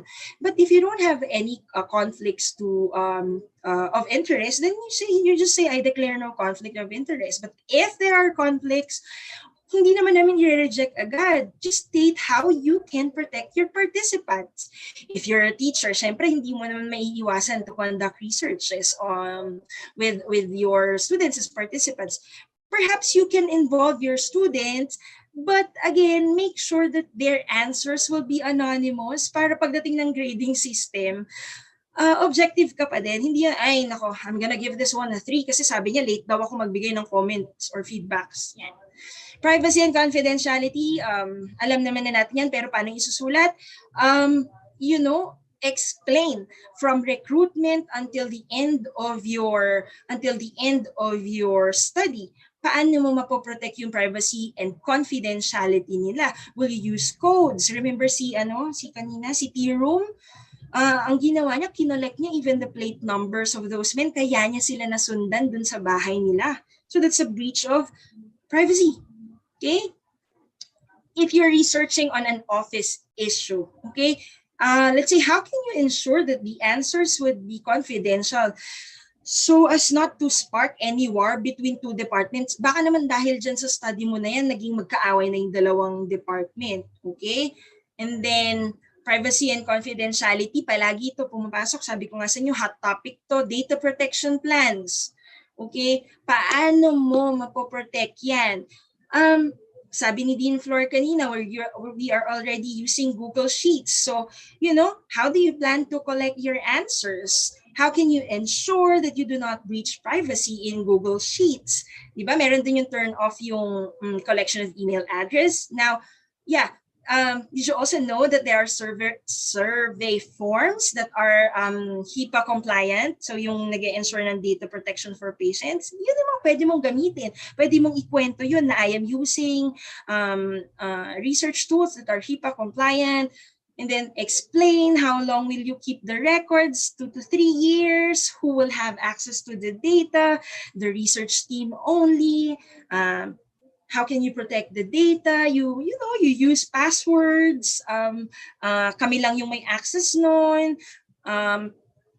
What's going on after that? You delete them. So those are the components of privacy and confidentiality. Okay. When it comes to informed consent process, I have mentioned this already. It should be clearly written in your manuscript. Okay. Tabi-tabi yan, manuscript, informed consent process. Pag chine-check, okay, who will be distributing the consent? Sino ang mag-e-explain ng laman ng consent? Who will sign? Okay? Will you be, ito yung gustong script na naman. Who will be there, who will be there to protect them from any duress, coercion, or undue, duress, coercion, and undue influence, di ba? Yung mga nagbe-breach ng what principle of autonomy. Ay, sinabi ko rin yung sagot. Those are, and dapat is tatanong ko what principle of ethics, but then, sometimes the brain is, the mouth is faster than the brain. Nagmimix na. Anyway, so there, you highlight autonomy pagdating sa informed consent process. Now, let's talk about vulnerability. So discuss what your who are you planning to include, diba? Crucial talaga yung pagdi-discuss ng inclusion and exclusion criteria dito. Recruitment, okay? How are you going to recruit participants? Will this be, sige, example na lang. Let's say your topic is about cocaine users. Okay, be it professional or government officials, whatever. Okay, the snowball design for sampling would be appropriate. Kasi syempre, di ba, how would you generate connections? You ask someone na gumagamit, tapos tanong-tanong, sino pa yung kilala mo, sino pa yung ganyan. And then, hopefully, you'll get to, birds of the same feathers, tapos ang dami na nila. Okay, pero hindi pwede. Okay, are you aware that you're not supposed to ask for their phone numbers? Uy, di ba may friend ka na ganito? Pahingin naman ang number niya. You cannot do that. Okay, what you can do is that you give them your phone number and wait for them to contact you. That's how you do it ethically. Okay, now we have assent. Okay. These are informed consents for those who cannot personally do them themselves. Most of the time, this would be children. Okay. May age bracket pa po tayo dyan. Pag, tatlo yan eh, tatlong 7, 12, and 15. Okay. 7, 12, 15. 7 to 12, okay, verbal assent is okay. 7, 12, 15. 12 to 15, simple assent. Okay, yung simplified terms niya. And then 15 to 18. Okay? Dapat itong mga batang to, yung original na, yung informed consent mo na, pero dapat nakapirma din si parents. So yun si assent. Okay? But wait, there's more. So we have risks. But we discussed that earlier, so I will not be dwelling on that. Benefits, direct or indirect. Okay, so is this study just a waste of time for everyone? Parang wag na nating gawin. Parang ganun siya. Do you have pag benefits? Yeah. So do you have non-material compensations? For example, non-material. Bibigyan mo sila ng skills or knowledge kasi ang gagawin mo, you'll be providing training or ano yung ginagawa ng patient. Health education. Sorry. Yan. So health education or training. So yun yung mga pwedeng isulat mo dyan na may mapapala po ang mga pasyente dito. Okay. Next would be incentives or compensation. Okay, there are instances wherein your rewards can influence the result of your study. So kunyari ikaw si teacher, class, I will be conducting a research and those who will participate will get exempted for the entire semester. Wow, sana all. May alam akong school dati, pag maganda ka, tapos naging muse ka. Diba? Pag maganda ka, sexy ka, naging muse ka ng basketball team, hindi ka na hindi ka na mag-PPE. Yun lang. Di ba? Ang galing. Sana all talaga. But then, yeah, so that's your incentive. You know, it can affect the answers of the students. So, tignan natin, i-balance talaga natin yung mga instances na yan. So, you know, sometimes, masaya yung incentive, like if you get vaccinated, you will get free upgrade of drinks and the extra rice, yung mga ganon. Or sometimes ang incentive is as basic as you will be paying for their transportation and you will be giving them meals. Okay din yon. And then there are instances na bakit mo siya binigyan ng 3,000? Kasi po, ang nangyari dito is that I have to pull them out. They are employees and then they have to be absent para lang po mag-participate. So, syempre, kailangan ko pong i-reimburse yung salary nila for that day. Di ba? Oo naman sa 3,000 per day. Okay. So, yeah. Tapos, 100 yung participants mo, ng ganun. Anyway, moving on, we have community considerations. What are you going to do for the community? Okay, at one point or another, kailangan mong i-highlight kasi magkakaroon ng stigma, ng cultural sensitivity, meron yan. So, but okay lang because you just have to explain what will you do with that. Okay? So, this is especially true kapag ang gusto mong i-elicit yung kanina yung mga sensitive topics na, na minention ko. And then, you would also like to involve, siguro, yung mga participants mo, may exposure sila, let's say sa mga AIDS, or maalala nyo kung gaano tayo, well, not ako kasali, pero yung mundo, gaano sila nandidiri sa mga taong positive sa COVID noong mga 2020. Diba? Yun. So, there's a stigma there. Pero ngayon nakakatuwa kasi, diba, batian natin, uy, nagka-COVID ka? Welcome to the club. Parang gano'n na siya. Then, anyway, yeah. Diba? So, yes. So, those are the things that you have to mention. Okay? Next, collaborative study in terms of references. Pakibanggit po naman kung meron kayong katuwang sa ibang offices, sa school, sa department, or interprofessional or interdisciplinary. Yan, banggitin natin dito yan. So, kasi iba yan. Magandang practice yan yung mga collaborations na ganyan. Or if not, it may sabihin natin wala. Okay. I'll give you other tips. When you download the forms, ayan po, ito yung sinasabi ko, may cue kayo dito. I just wish na nakikita ninyo. But anyway, on the left side of the box, yung gray box dyan, sa baba po nila, meron mga descriptors. Okay? So, yeah. And they will serve as your guide when writing your manuscripts. Okay? Another tip is the checklist matters a lot. Sabi ko sa inyo, wag niyong mamadaliin yon kasi we can definitely see red flags with the way you answer the checkboxes. Okay? So, and most importantly, please do not give us definitions of terms. Okay? We want to see your actions, your processes, not definition. Definitely not definition. Ibabalik po namin talaga sa inyo yan kapag ganun, na parang, the definition of autonomy is blah, blah, blah, blah. Pero hindi nyo naman kwento kung anong gagawin. Anyway, okay. So towards the end of the second form, you will see recommended actions, also known as the IRIC decision. You have approved means yay, you may now proceed to your data collection. Galing, okay? Modification, still yay, kasi alam niyo yun, parang go, hindi naman tayo pinastop, okay? So you need to revise your paper and submit.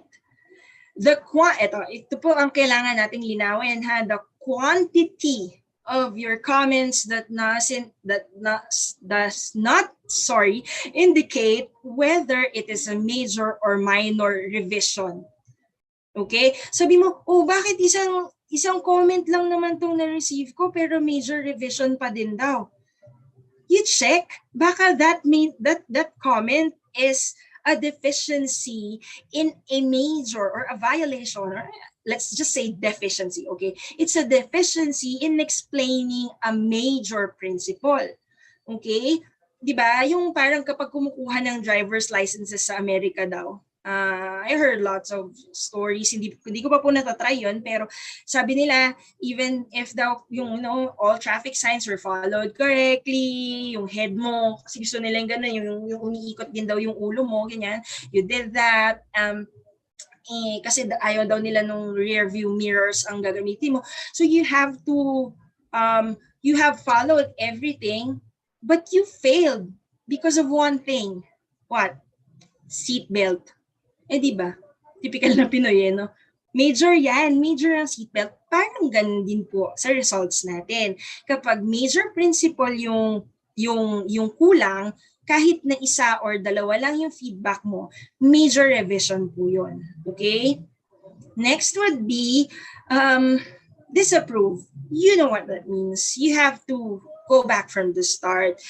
No, we will not allow you to ask pregnant parents to, let's say, kill toddlers just to see if reincarnation is real.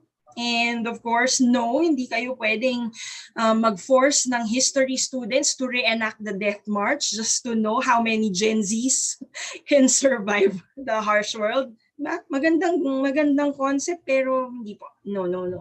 Okay, so as I've said, the informed consent form checklist works hand in hand with the template of the informed consent. Yes, we provided an informed consent template. Okay, so dadagdagan nyo na lang po, answeran nyo na lang siya. So there is only one secret here, and that is consistency.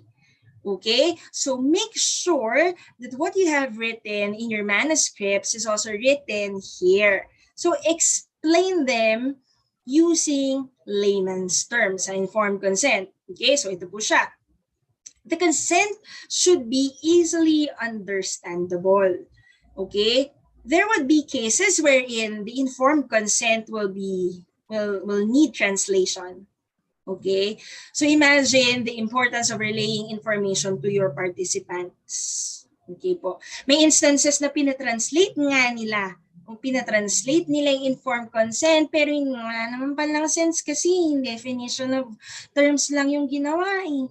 So sayang ang pera mo na pinangbayad doon sa magta-translate, di ba? So it should mention vital information such as the following. Okay? Gawin nating practical para po maintindihan ninyo yung bakit kailangan tong time frame title researcher. So, imagine getting into a relationship without knowing your partner. Parang ganito yun kapag hindi ka naggawa ng maayos na informed consent. Okay? Imagine ikaw, ang time frame mo forever siya for September. Okay? Yung mga ganun ba?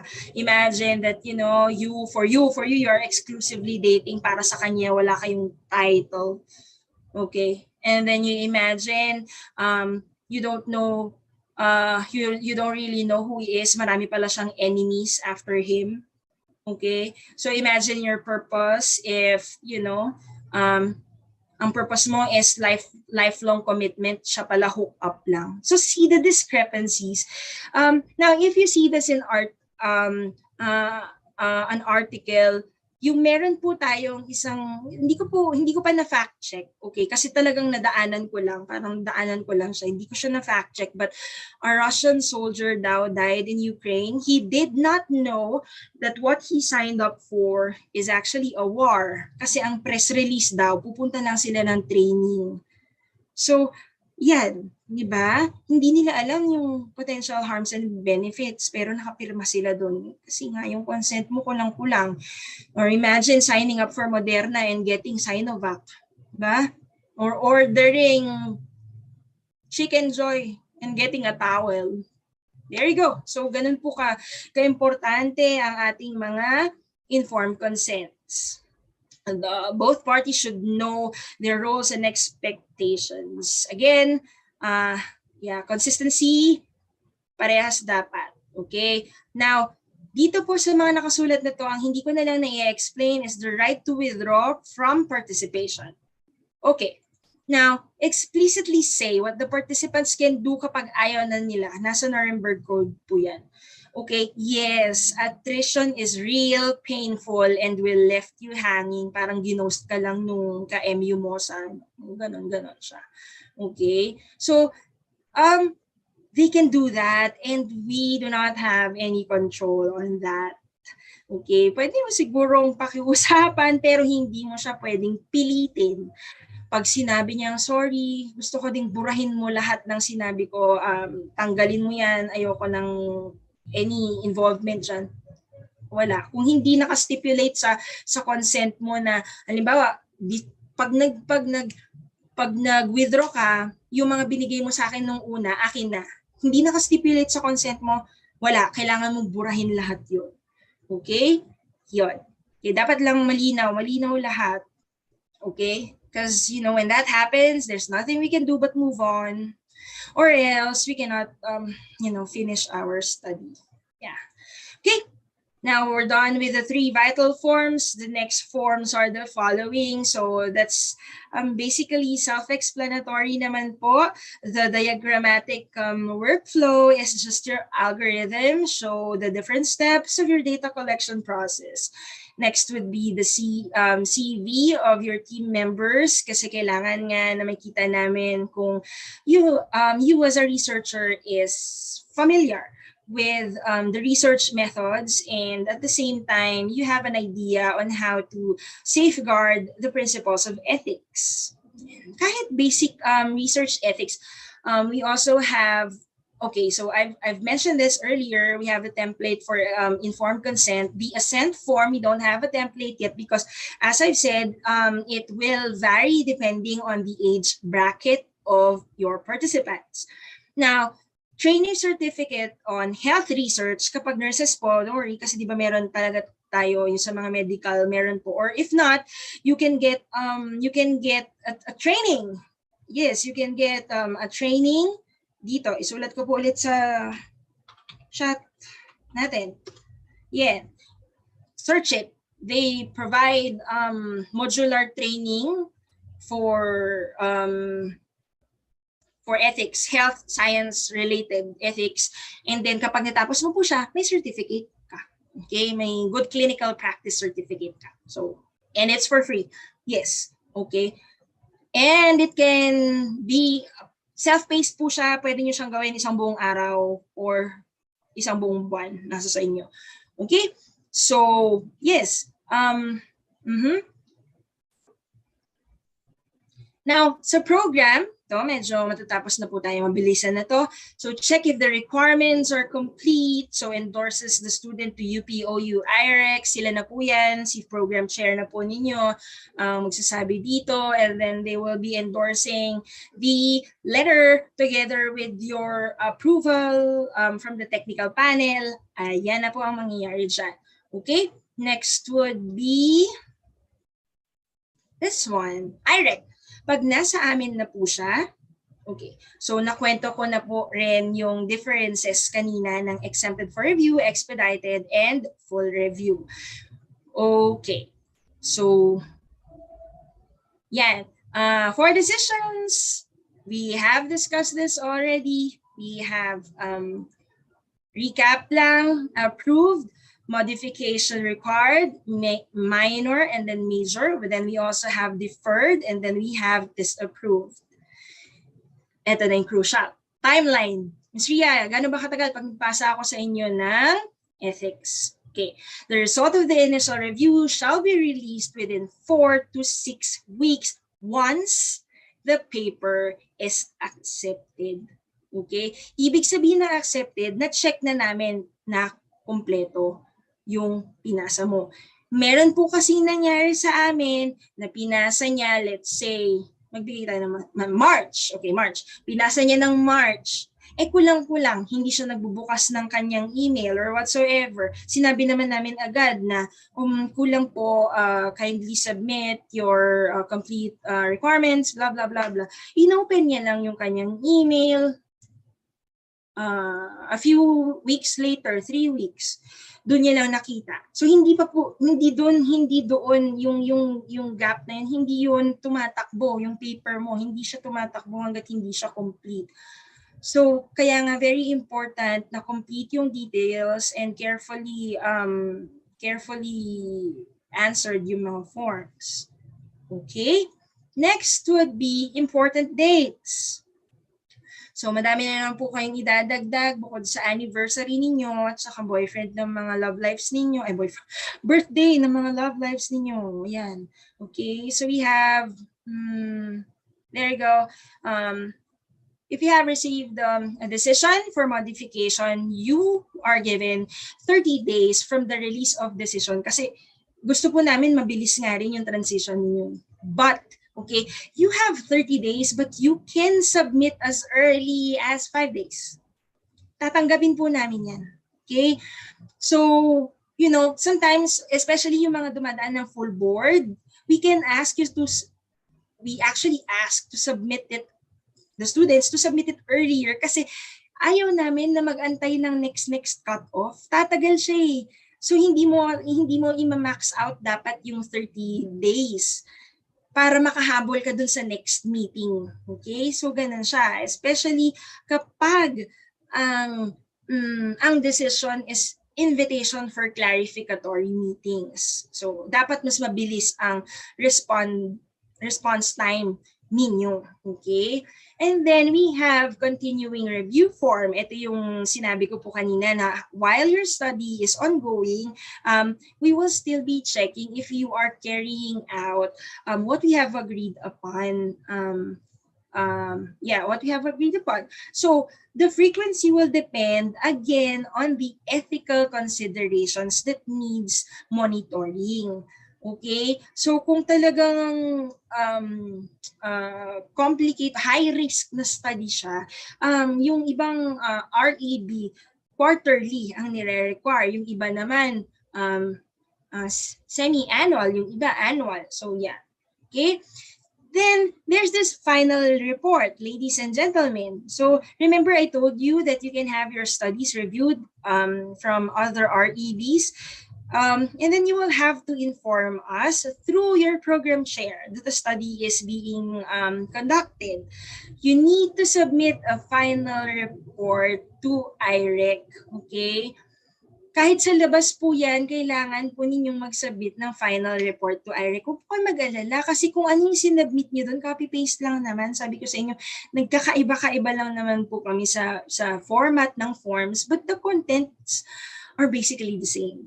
Okay, so yes, and sa amin sa health science, sa mga health courses, kasali siya sa part ng graduation clearance requirement. Okay, so nire-require po namin siya, like sa MAN, required ang final report. Kahit sa Saudi nila ginawa yan, kailangan ng final report. Now, your clearance is actually valid for 1 year. Okay, what does this mean? Okay, if you are not yet done with data collection, in short, hindi ka pa tapos sa research mo, then you'll have to file for renewal of ethical clearance 3 months, 90 days before the expiration of your approval. So hindi naman na po siya depende, it could be It could be under expedited or full board. Depende sa mga reports po ninyo sa amin. Okay? Now, let's just recap. So the principles that we have highlighted are the following. We've mentioned about social values, informed consent, risk, benefits and safety, privacy and confidentiality. We've mentioned about justice, about transparency, about the qualification of researcher, the facilities. Yon kung halimbawa palang ang gusto mong setup is like gusto mong pag-crossfitin yung mga students mo, then provide adequate facilities. Huwag mo silang ikukulong sa small enclosed spaces. Lalo na ngayon na may safety protocols tayo. That's an example of adequacy of facilities. Okay? And of course, the community involvement. We've discussed that as well. So, ayan po. Were we able to explain the following? Reach this one. Wala naman yata akong nakaligtaan.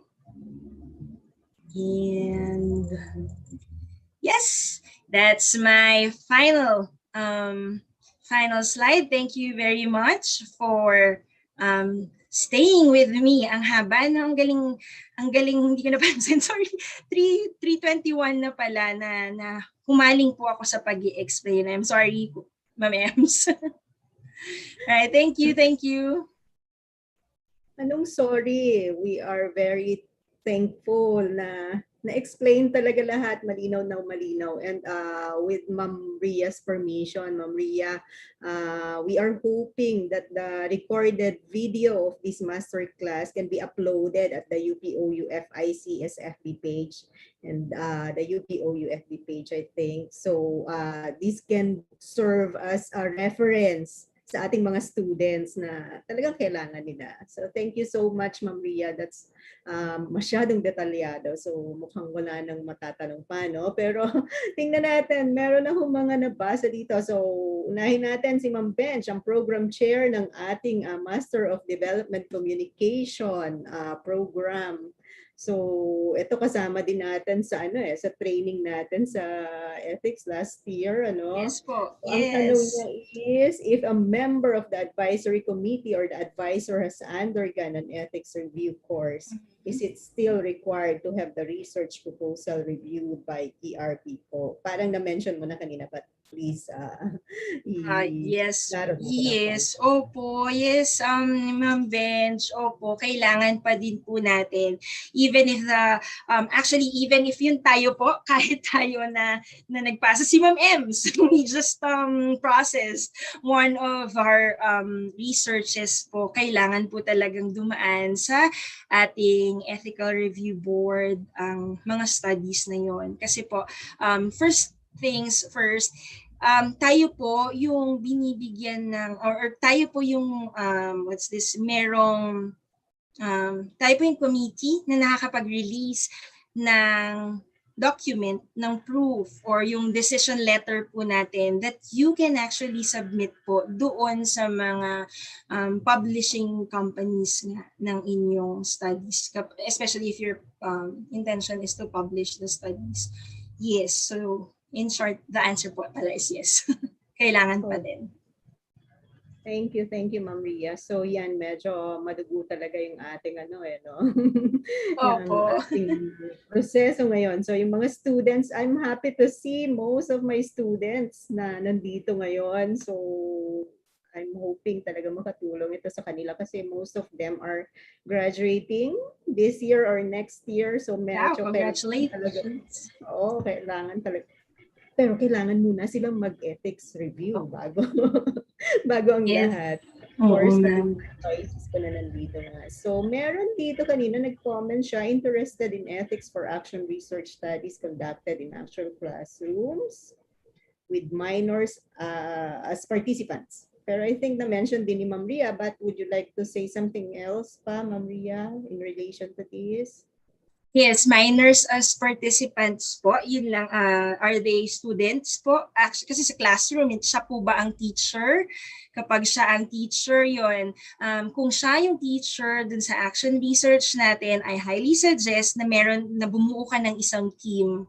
Okay? And kung actual data collection process na hindi ikaw yung pupunta sa classroom and magko-collect. That's one way to safeguard yung vulnerability ng mga students mo. Not to mention, sila din ay mga minor. Now, kung minor po sila, we have mentioned about assents as well. Yan. So yun po yung mga nakikita natin. Then make sure na i-explain natin maigi that ano ba, sensitive nature po ba itong topic ng iyong action research. Yun pa. Ano pa bang mga nakikita ko pag action research? Actually, alam niyo po, ang action research ay highly encouraged kasi nagpo-fall yan sa mga evidence-based practice din eh. Na, so very supported po yan. Kaya as much as possible, gawin lang nating detailed lahat ng mga methodologies natin. Para kapag pinasa nyo siya sa IRB, makikita na, oh, okay lang naman na minor kasi na-address naman. We have another study, ganyan din po. Teachers sila, yung mga students nila is K-12. Parang ganun po. Nasa secondary level po sila, minors, pero approved naman siya eventually. And isa yun sa mga studies na very minimal lang yung, ang tawag dito, very minimal lang po yung modification na kinailangan namin. So kaya yan, kaya. So pag minors, kailangan ng assent. Yes, ma'am. So, okay, my question po dito from UPOU Networks. Anonymous. So, dapat hindi mention kung kanino galing. Okay, is there room in the IREC process to be flexible in terms of the checklist of requirements?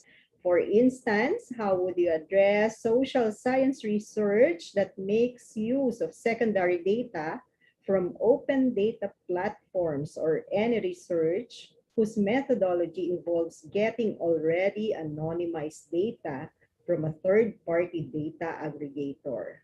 Will the submission of an ICF still be required? Okay. So, ang ICF po kasi natin, just imagine, bigyan ko po kayo ng example. Alam niyo po yung kapag titik-tik lang tayo, hindi niyo po napapansin na yung sa lower part, hindi lang kasi siya nababasa, but all surveys, even if, hold on. So, anonymized data po siya. Anonymized data siya na nakapost. Tama po ba? Nakapost na? Yun po ba ang or i-elicit pa natin from the participant? Sorry, Ma'am Ems. Okay lang. Actually, medyo mahaba nga tiningnan ko din. So, it involves getting already anonymized data from a third-party data aggregator. So, anonymized siya. Kapag anonymous data na po siya, public data, then it could fall po sa exempted. But again, ano ba ang nature ng ating topic? Baka sensitive topic siya. Baka yung mga comments is about, yung risky naman yung mga hindi pa rin siya magfo-fall sa exempted po. Yeah. Okay, thank you. So that's it. So hindi lang yung anonymity yung consideration natin yes. dito, pero tingnan din natin yung ibang factors pa. Okay? Yes. From UPOU networks, can those from outside OU, natatawa ako, alam mo na to, Ma'am Lia, kung bakit. Can those from outside OU submit to UPOU IREC? Yes, opo. So kahapon, pinag-usapan lang namin to. Fresh from po kami ni Ma'am Ems, and actually si Director Lisa po. Fresh from meeting din kami kahapon. Marami po ang nag-i-inquire niyan, but sorry, the answer is still no. Hindi pa po established ang ating policies and procedures for external reviews. I'm sorry. Okay, thank you. Thank you, Ma'am Ria. May naka-raise na hand. Okay lang ba, Direk? Can we call him, I suppose? Mac Quintana? Hi, ma'am. Good afternoon. This Good is Mac afternoon. from City College of Calamba. Ma'am, our speaker here, Ma'am Ria, is also a colleague, a nurse by profession here. And currently, we are drafting our institutional research ethics committee in our college. So we're very similar with UPLB. The difference is just that you are subsidized by the national government. However, our institution is subsidized by the local government as a local college. So my question will be about research funding and its ethics. You've mentioned earlier, ma'am, that it's also a pressing concern, especially when the research outputs, especially our institution, is the research arm of the local government. So what mechanisms can you advise in how do you call this, data or suppression of findings? Because government agencies may suppress scientific information that contradicts official policy or embarrasses high officials, and we have to be empirical with the data that we have gathered. So what mechanisms can you help us in formulating such concern? Thank you very much, ma'am. Okay, so about research funding. So parang criticism, parang ganun ba? Parang critic siya and then hinaharang? Ito po ba ang tama? So, halimbawa na lang po, ma'am, merong research na pinagawa. It was funded by the government, and then yung nag-fund ay ayaw niya. Yung result. Yeah. So, paano po kaya natin pwede i-negate yun or magawa ng paraan? Kasi it will somehow contradicts a certain policy. Yes. Or, to some extent, might embarrass some officials in the government as well. But they were able to agree in the first place na itong studying to ay, di ba, finand nila yung study na yan, pero alam nila na may mga possible results na hindi nila magugustuhan. Tama po ba? Yes po. What is stipulated in the contract between you and the sponsors? Doon magbe-base ang protection mo as a researcher. Okay? So very important talaga ang contract sa ganyan, sa like sa, di ba, sa atin sa nurses may bagong policies na pinapa-implement, kailangan ng mga MOA. So it's the same with having sponsors. Meron kayong pinipirmahan. Balikan natin yung pinirmahan mong kontrata. Pumirma ka ba na may part ba doon na may omission na magaganap kapag hindi nila nagustuhan? Hanapin mo yun, sir, and then that will protect you. Diba? As nurses, kailangan lahat documented.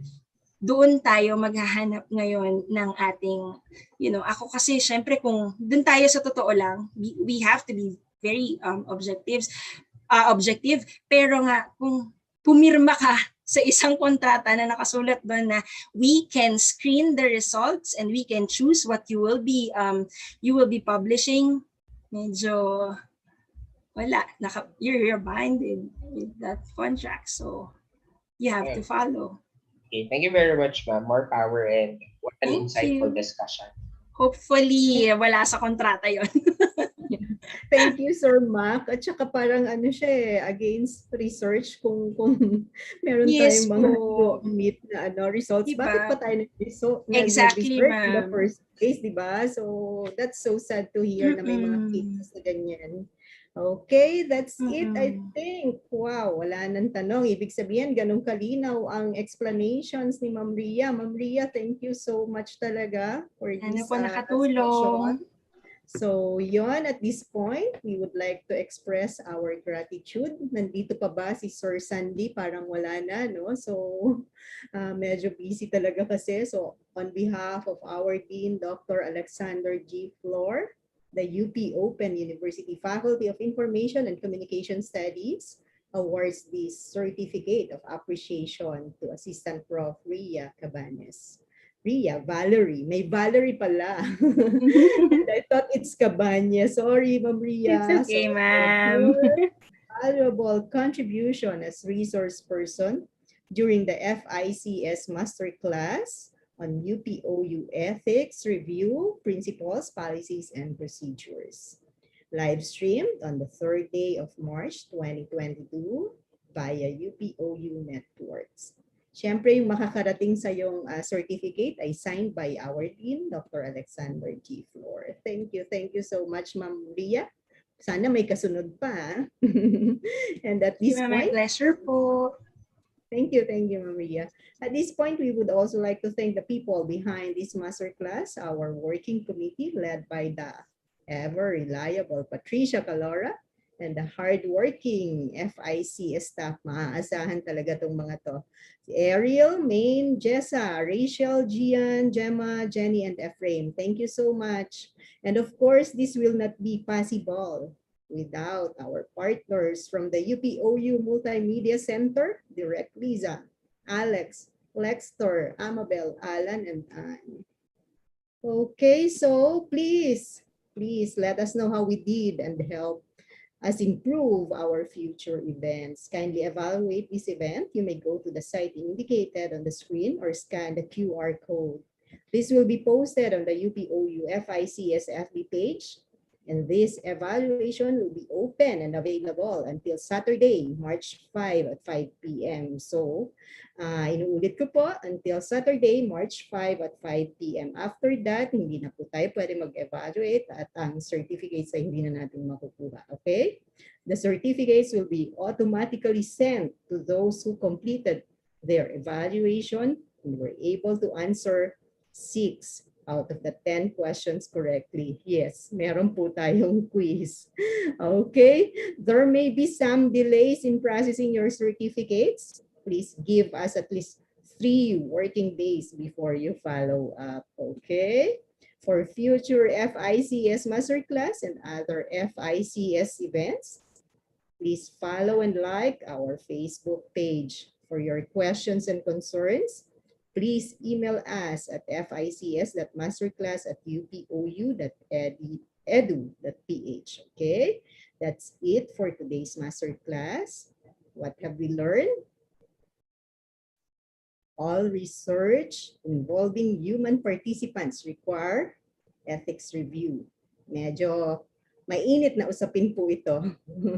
As mentioned by Dean Sandy earlier, this will impact the research process because this will mean additional layer to the very tedious job of writing your research.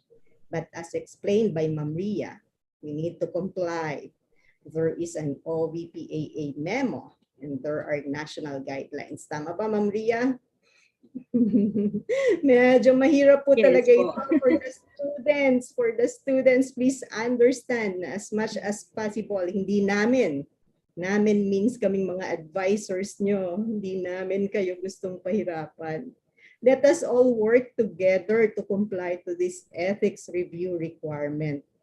We are here to guide you. We would be happy to see you graduate, promise. And this afternoon's masterclass is our first step in helping you realize your goal. Sabi nga ni Ma'am Ria kanina, medyo nakat ako kanina pero sabi nga niya kanina, according daw to Anna, you've got to work hard to get where you wanna be. Okay? This has been your MC, M. Samoloza.